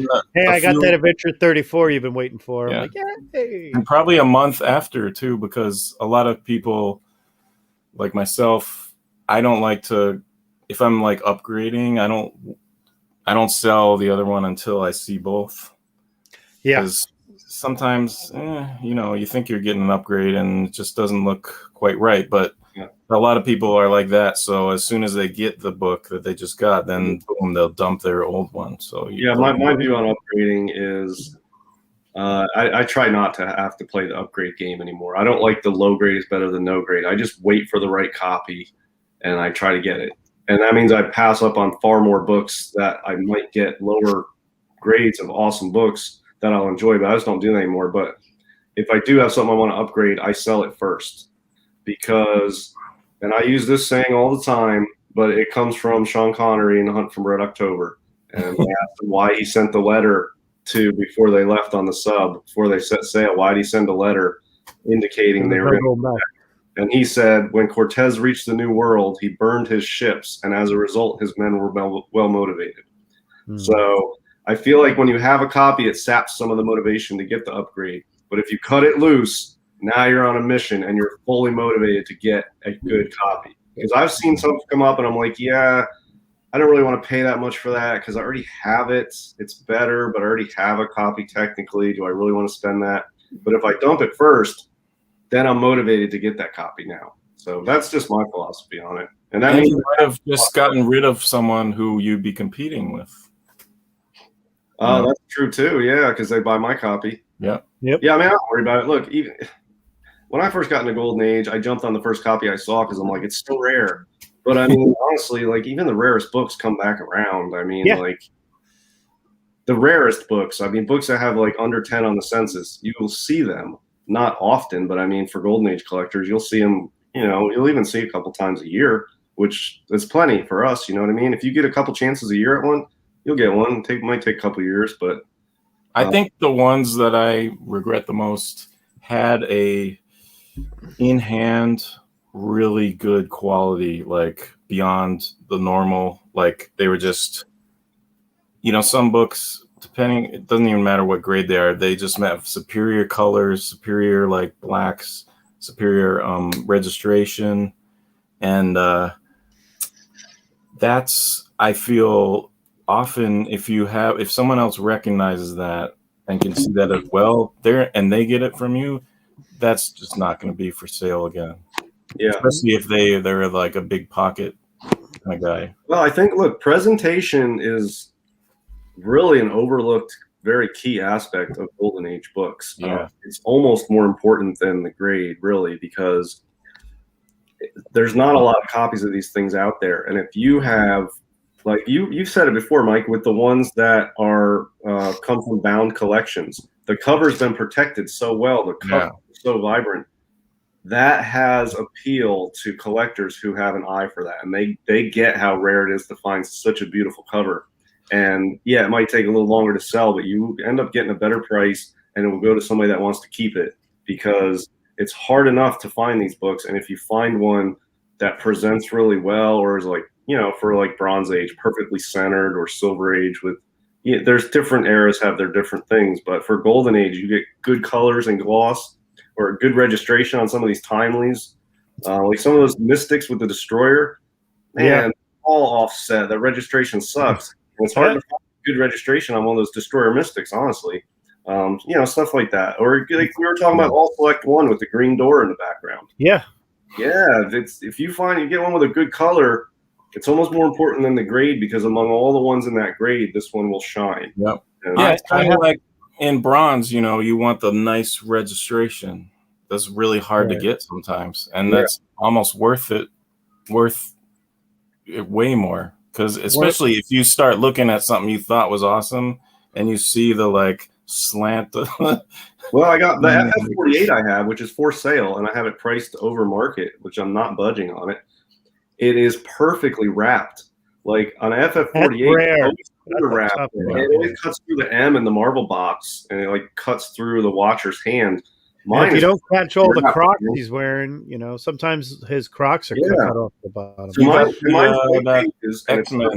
So I'm not coming down on much on that book. Like, the right person will know how rare it is to see a white pager with a perfect wrap on an FF48. So yeah, it's priced high and it'll take longer to sell, but when I do sell it, the person who buys it will appreciate what they got. I think you got an X-Men like that too, didn't you? Recently, X-Men 101 I bought recently because it had a perfect wrap and perfect centering. There's not much leeway between the words at top, between that Marvel banner at the top and the UPC on the bottom. Mine has an equidistant amount of cover above that and below the UPC, and it's got a perfect wrap. Nice. So I actually broke GPA record when I bought that. It's the highest the 9.4's ever sold for. But it's the best looking copy I've ever seen, like centering and wrap wise. So that's why I did that. Yeah, that's worth it to me, and it makes it hard. It's not easy to sell these books at a really high price, but I feel like the right collectors will appreciate those little aspects. Yeah. Well, it's funny you mentioned, because the one I'm like moaning about, like in my mind of like, why? But is exactly that. It was a timely from a bound volume, and it just was so nice. And I didn't really realize what a gem I had. And I sold it to a deep pocket timely guy on the boards. And I was like, I'm pretty sure you'll really like this copy, because I believe it's like above, it's got the binding holes, but I really think it's like something special. And I don't know, it's probably going after some other crazy book, so I needed to get rid of it. But I got a mystery comic. When he emailed me after getting it, he's like, you were 100% right. And then like he immediately sold his copy, and it was like, I don't know, maybe the same grade or something, but like I'm never going to be seeing that book again. Yeah, my mystery comic 3 is on short boxed, and I've had a couple offers, and it's close to selling, I think, but it has punch holes, but it doesn't have like the clean circle punch holes. It looks like somebody pushed something through it, and there's 2 holes they're sort of like rough holes. Not ideal, but it's a 5.0, but it clearly was bound into something at some point.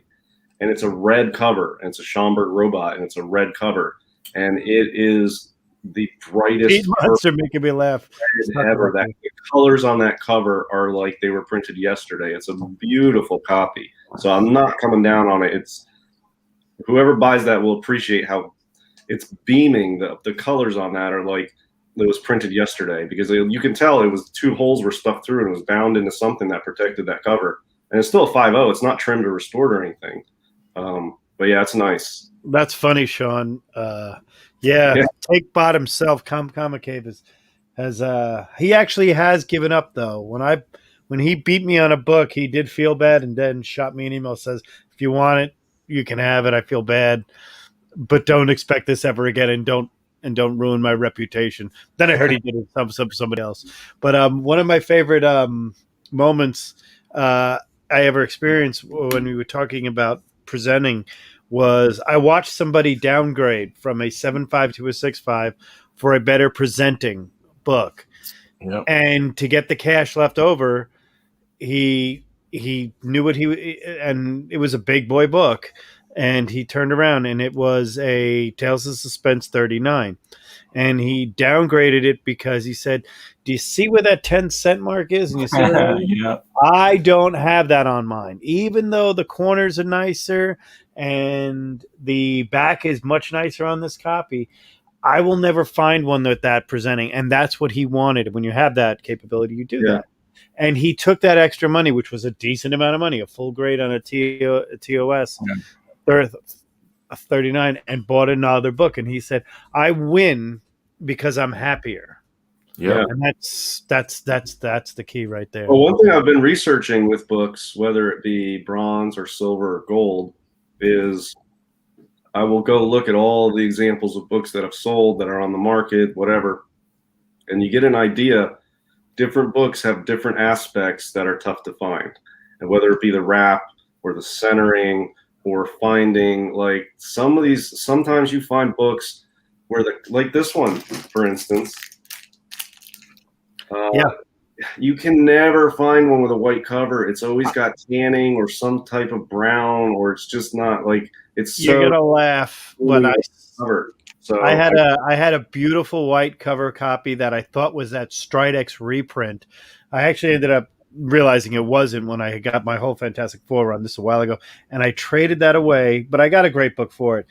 But the guy who got it for me cracked it open, and that was the first time I ever heard of the term press, crack press regrade.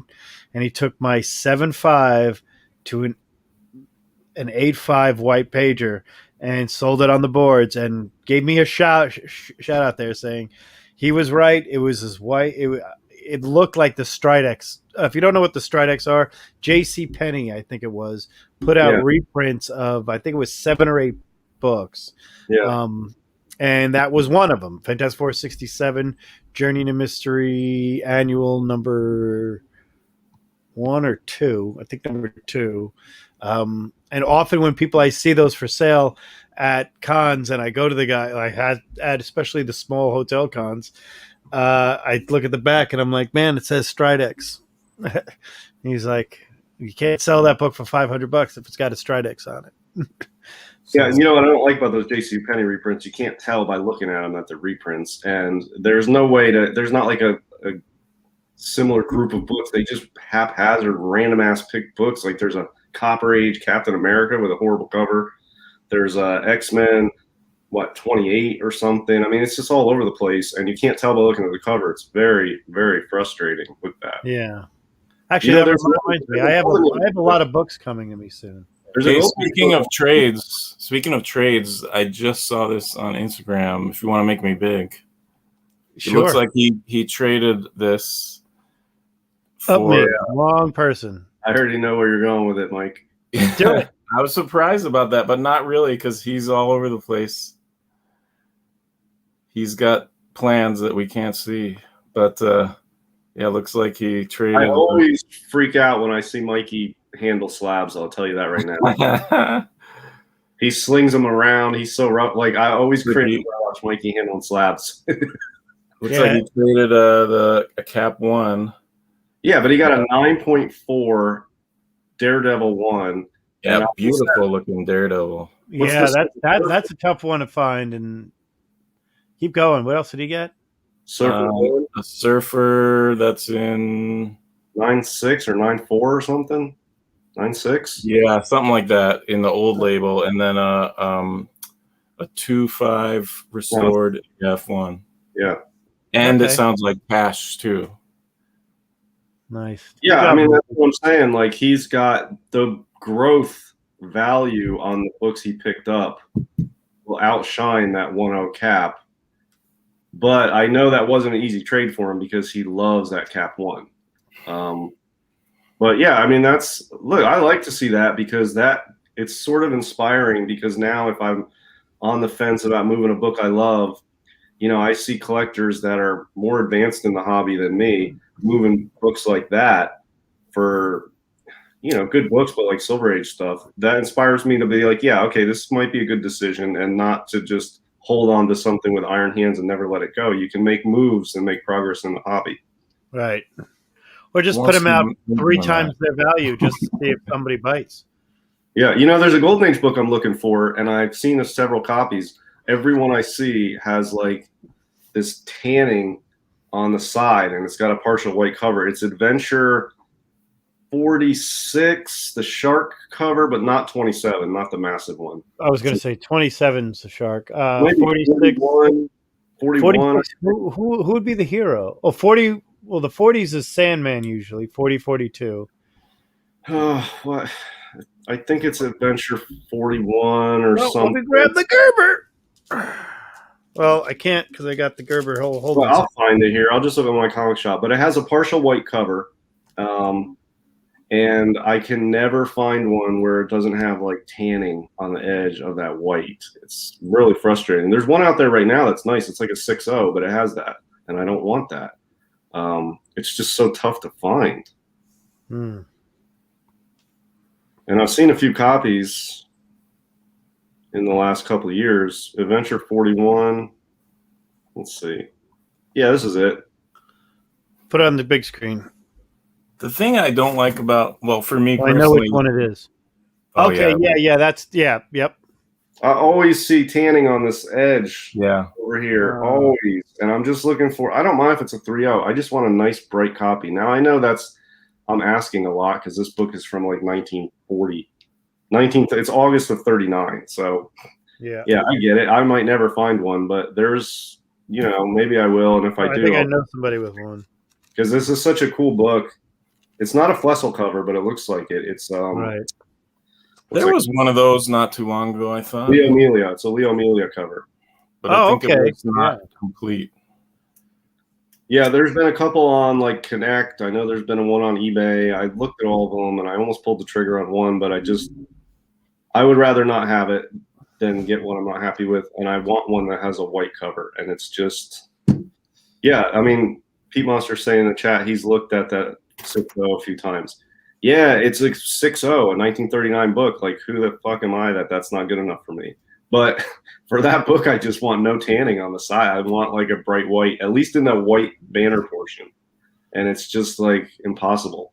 But I'll find one eventually, and maybe it'll be a 2.0, whatever. But I don't need a high grade of that. That's just something I personally like the art and I want to own it. And it's not like a investment pickup. That's just like the early Smash comics. I picked those up in 2.0 and 2.5 just because I like the early campy 30s. But the thing with me though is like, so for like Yanov's trade, like and maybe it's a hang up, and if I got over this, I'd do well for myself. But if I feel like I can always get the smaller books easier than the one giant book where you have to like write this insane check for, you know what I mean? Like, I feel like the opportunities that I have to drop the giant load of cash on one big thing is way far in between than like slowly building up lots of little things. And then also like selling, if I have to sell lots of little things for one thing, that seems like way more of a pain in the butt than that's one big thing. I mean, look, 9 out of every 10 books I buy these days are just investment books that are like, I'm sort of like a swing trader. If you're in the market, you know what swing trading is. It's not day trading. It's not quick flipping. But swing trading, you buy stuff to hold over short term and then move it for a profit. 9 out of every 10 books I buy are for that.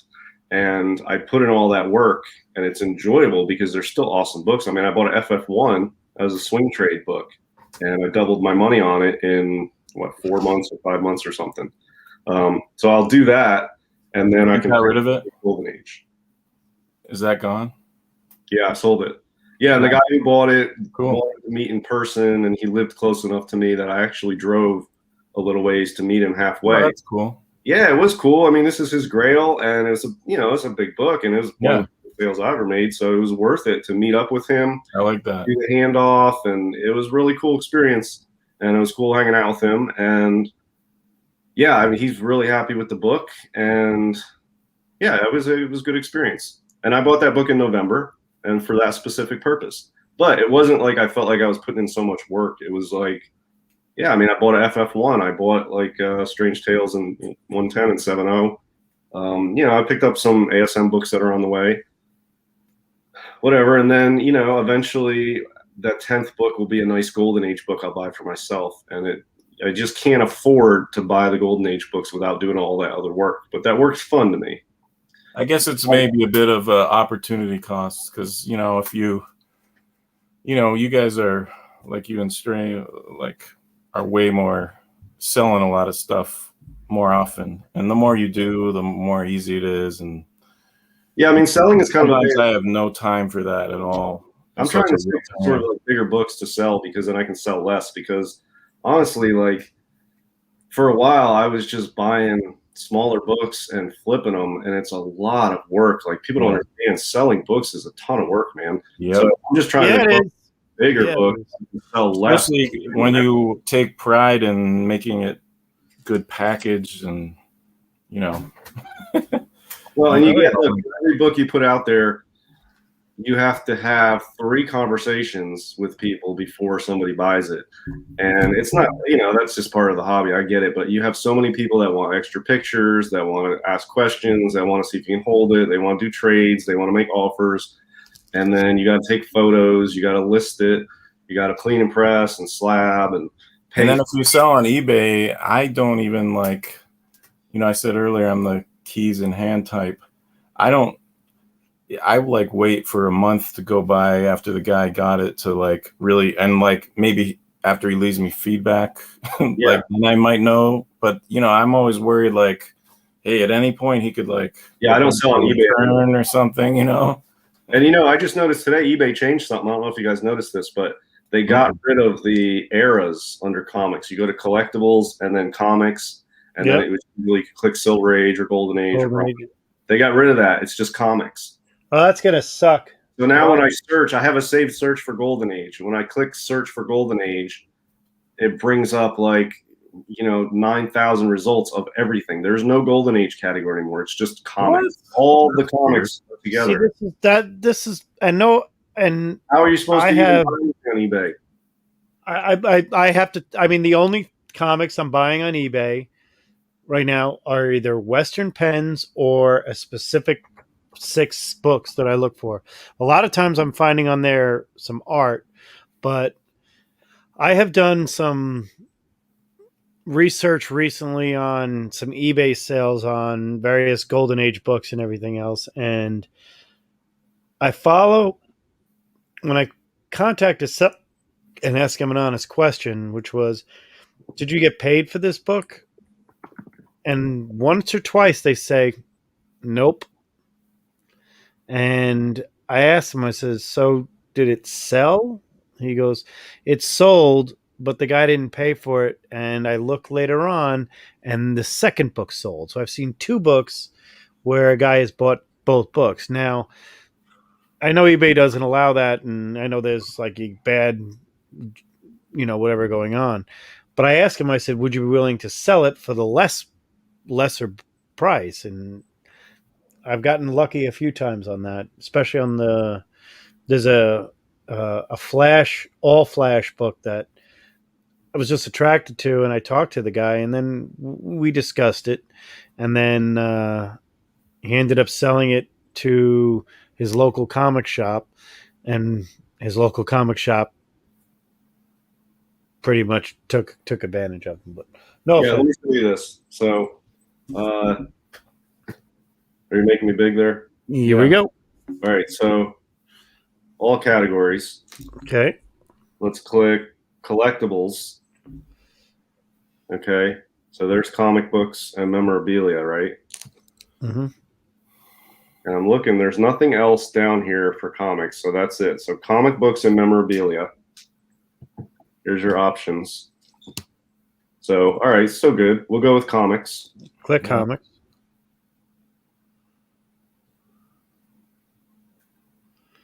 Is that just on the app, or I don't know. I haven't looked online yet, but this is the app, and it's updated. So now I'll kick comics and graphic novels.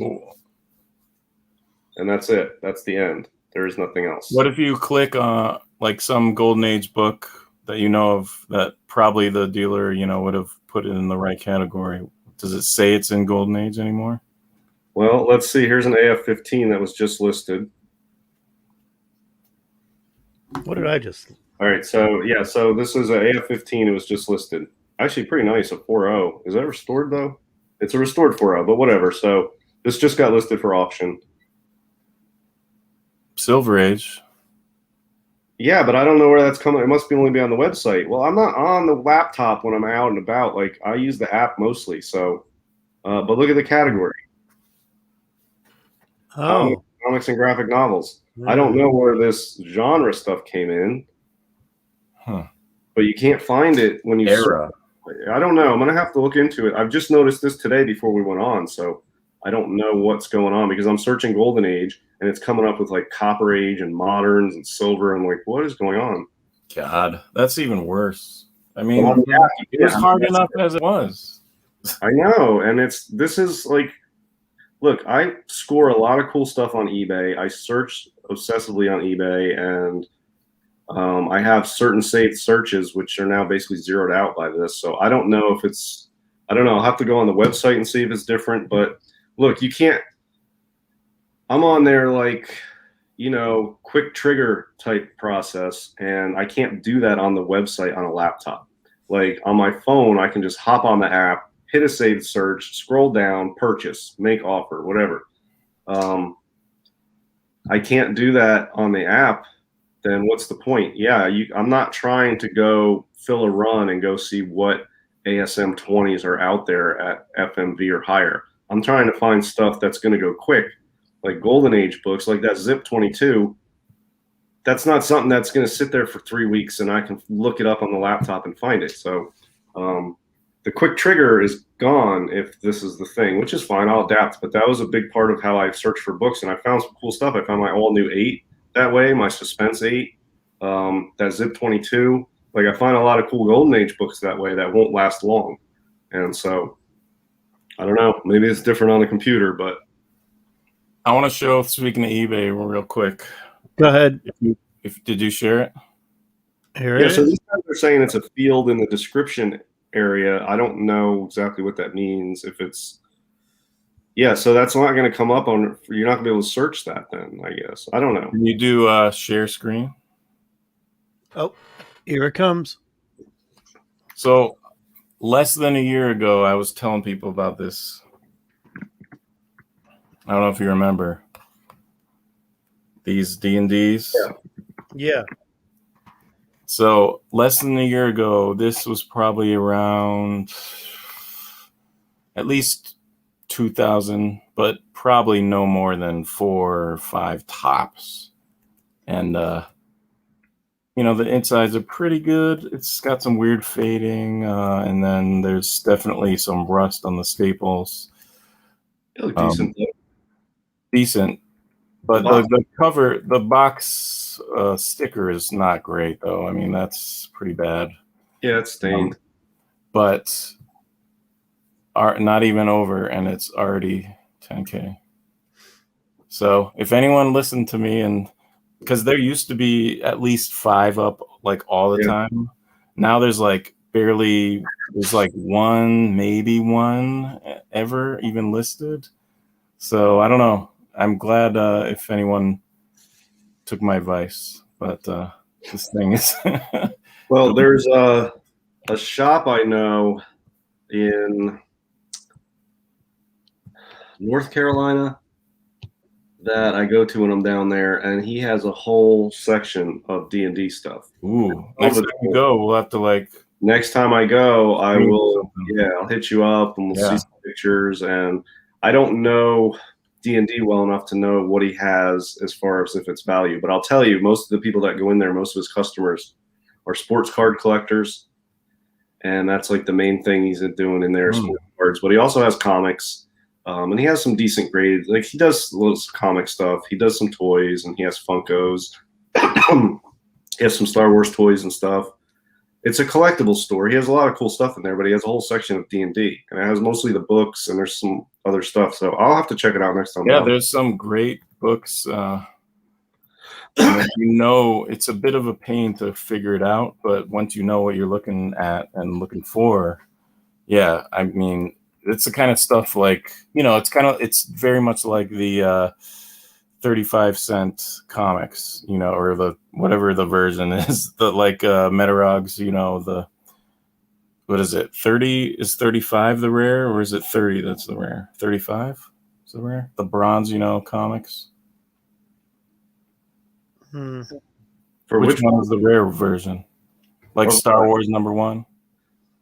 35 cent. Yeah, it's like that. Like, once you know 1 to it, 1,000 at least. Yeah, once you know it, then it's easy. But like, it's stuff that like the normal person is just never gonna even notice. Well, I'll tell you one of my all-time dreams, and I maybe will never succeed, but I'm never gonna buy a 35-cent Star Wars variant on the market. There's a 9.0 out there somewhere for like 20 grand, which is probably a good deal because that's so not bad. Yeah. Yeah, I mean, I know a guy who paid about 12,000 for a 6.0. Yeah. Yeah. So one of my goals is to run across either somebody listing it and doesn't know, or just find that at a shop, or like, got overlooked to find a Star Wars 1 35-cent variant in the wild for cheap. Yeah.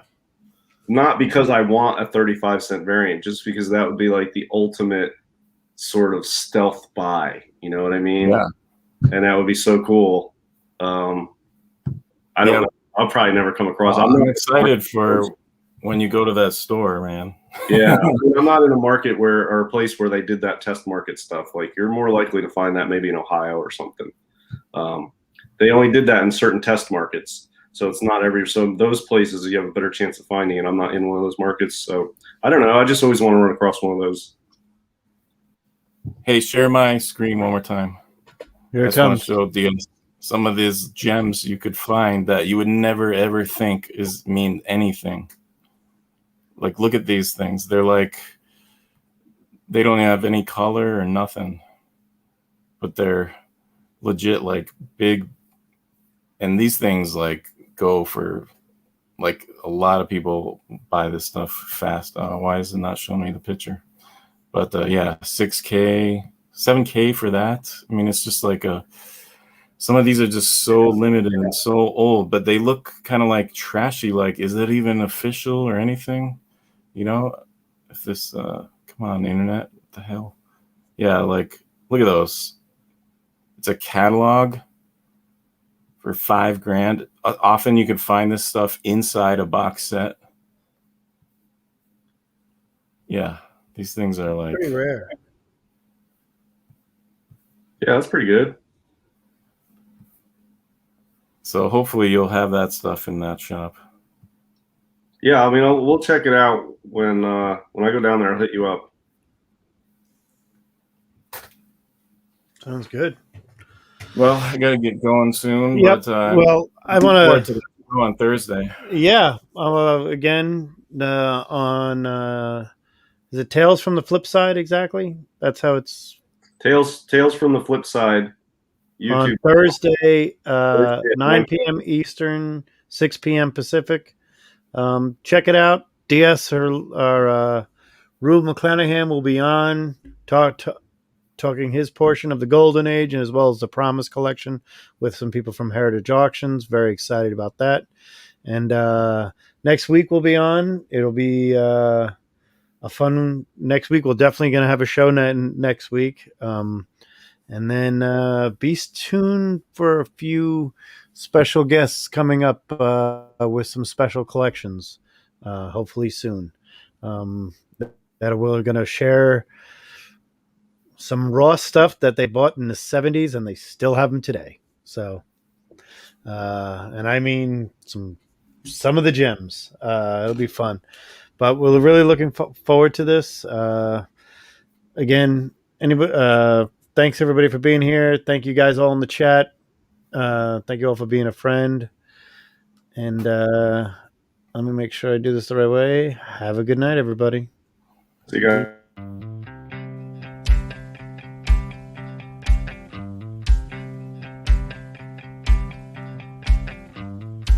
Thank you for being a friend. Travel down the road and back again. Your heart is true. You're a pal and a confidant. And if it's true